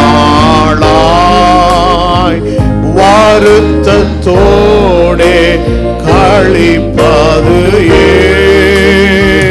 வந்தவர் பாதம் சரணடைந்தால் வாழ்வித்து உன்னை சேர்த்து கொள்வார். வருவார், தருணம் இதுவே அழைக்கிறாரே. வல்ல ஆண்டவர் இயேசு ஒன்றே வருவாய், தருணம் இதுவே அழைக்கிறாரே. வல்ல ஆண்டவர் இயேசு ஒன்றே.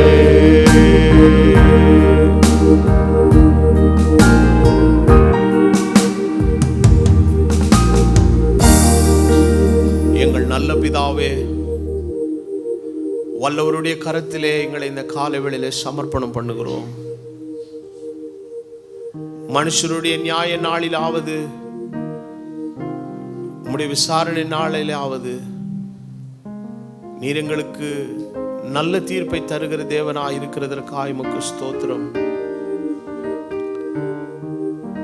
காரியங்களை சரியா தவறா என்கிற நிதானிக்கிற ஒரு தீர்ப்பை மாத்திரம் எங்கள் வாழ்க்கையில செய்தவர்களாய் இருக்க எங்களுக்கு கிருபை செய்யும்.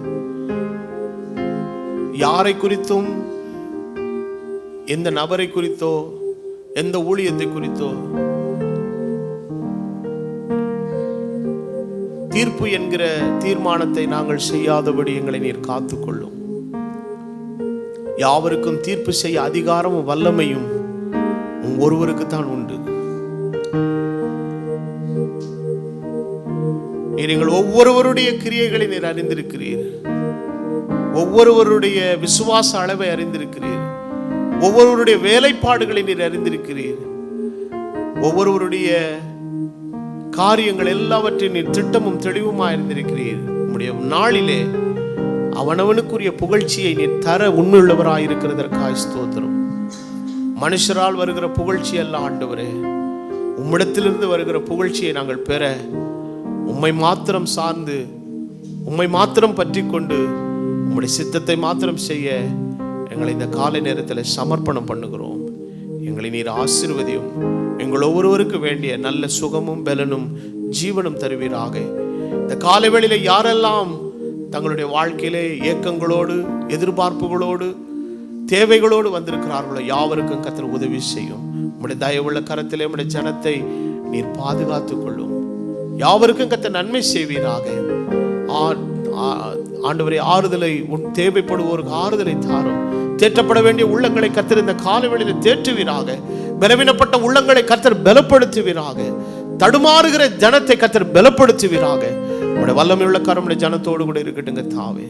தொடர்ந்து தேவனுடைய கிருபையும் உடைய ஆசீர்வாதமும் உடைய வழிநடத்துதலும் உடைய சமாதானமும் கூட இருந்து வழிநடத்தட்டும். வேண்டிய நன்மைகளை, கிருபைகள் எல்லாவற்றையும் கர்த்தர் எங்களுக்கு சம்பூர்ணமாய் அருளி செய்து எங்களை ஆசீர்வதியும். எல்லா துதியையும் கனத்தையும் மகிமையும் நான் ஒருவருக்கே எடுக்கிறேன். மீட்பர் இயேசு கிறிஸ்து என்னும் விலையேற பெற்ற நாமத்தில் வேண்டுதல் செய்கிறேன்.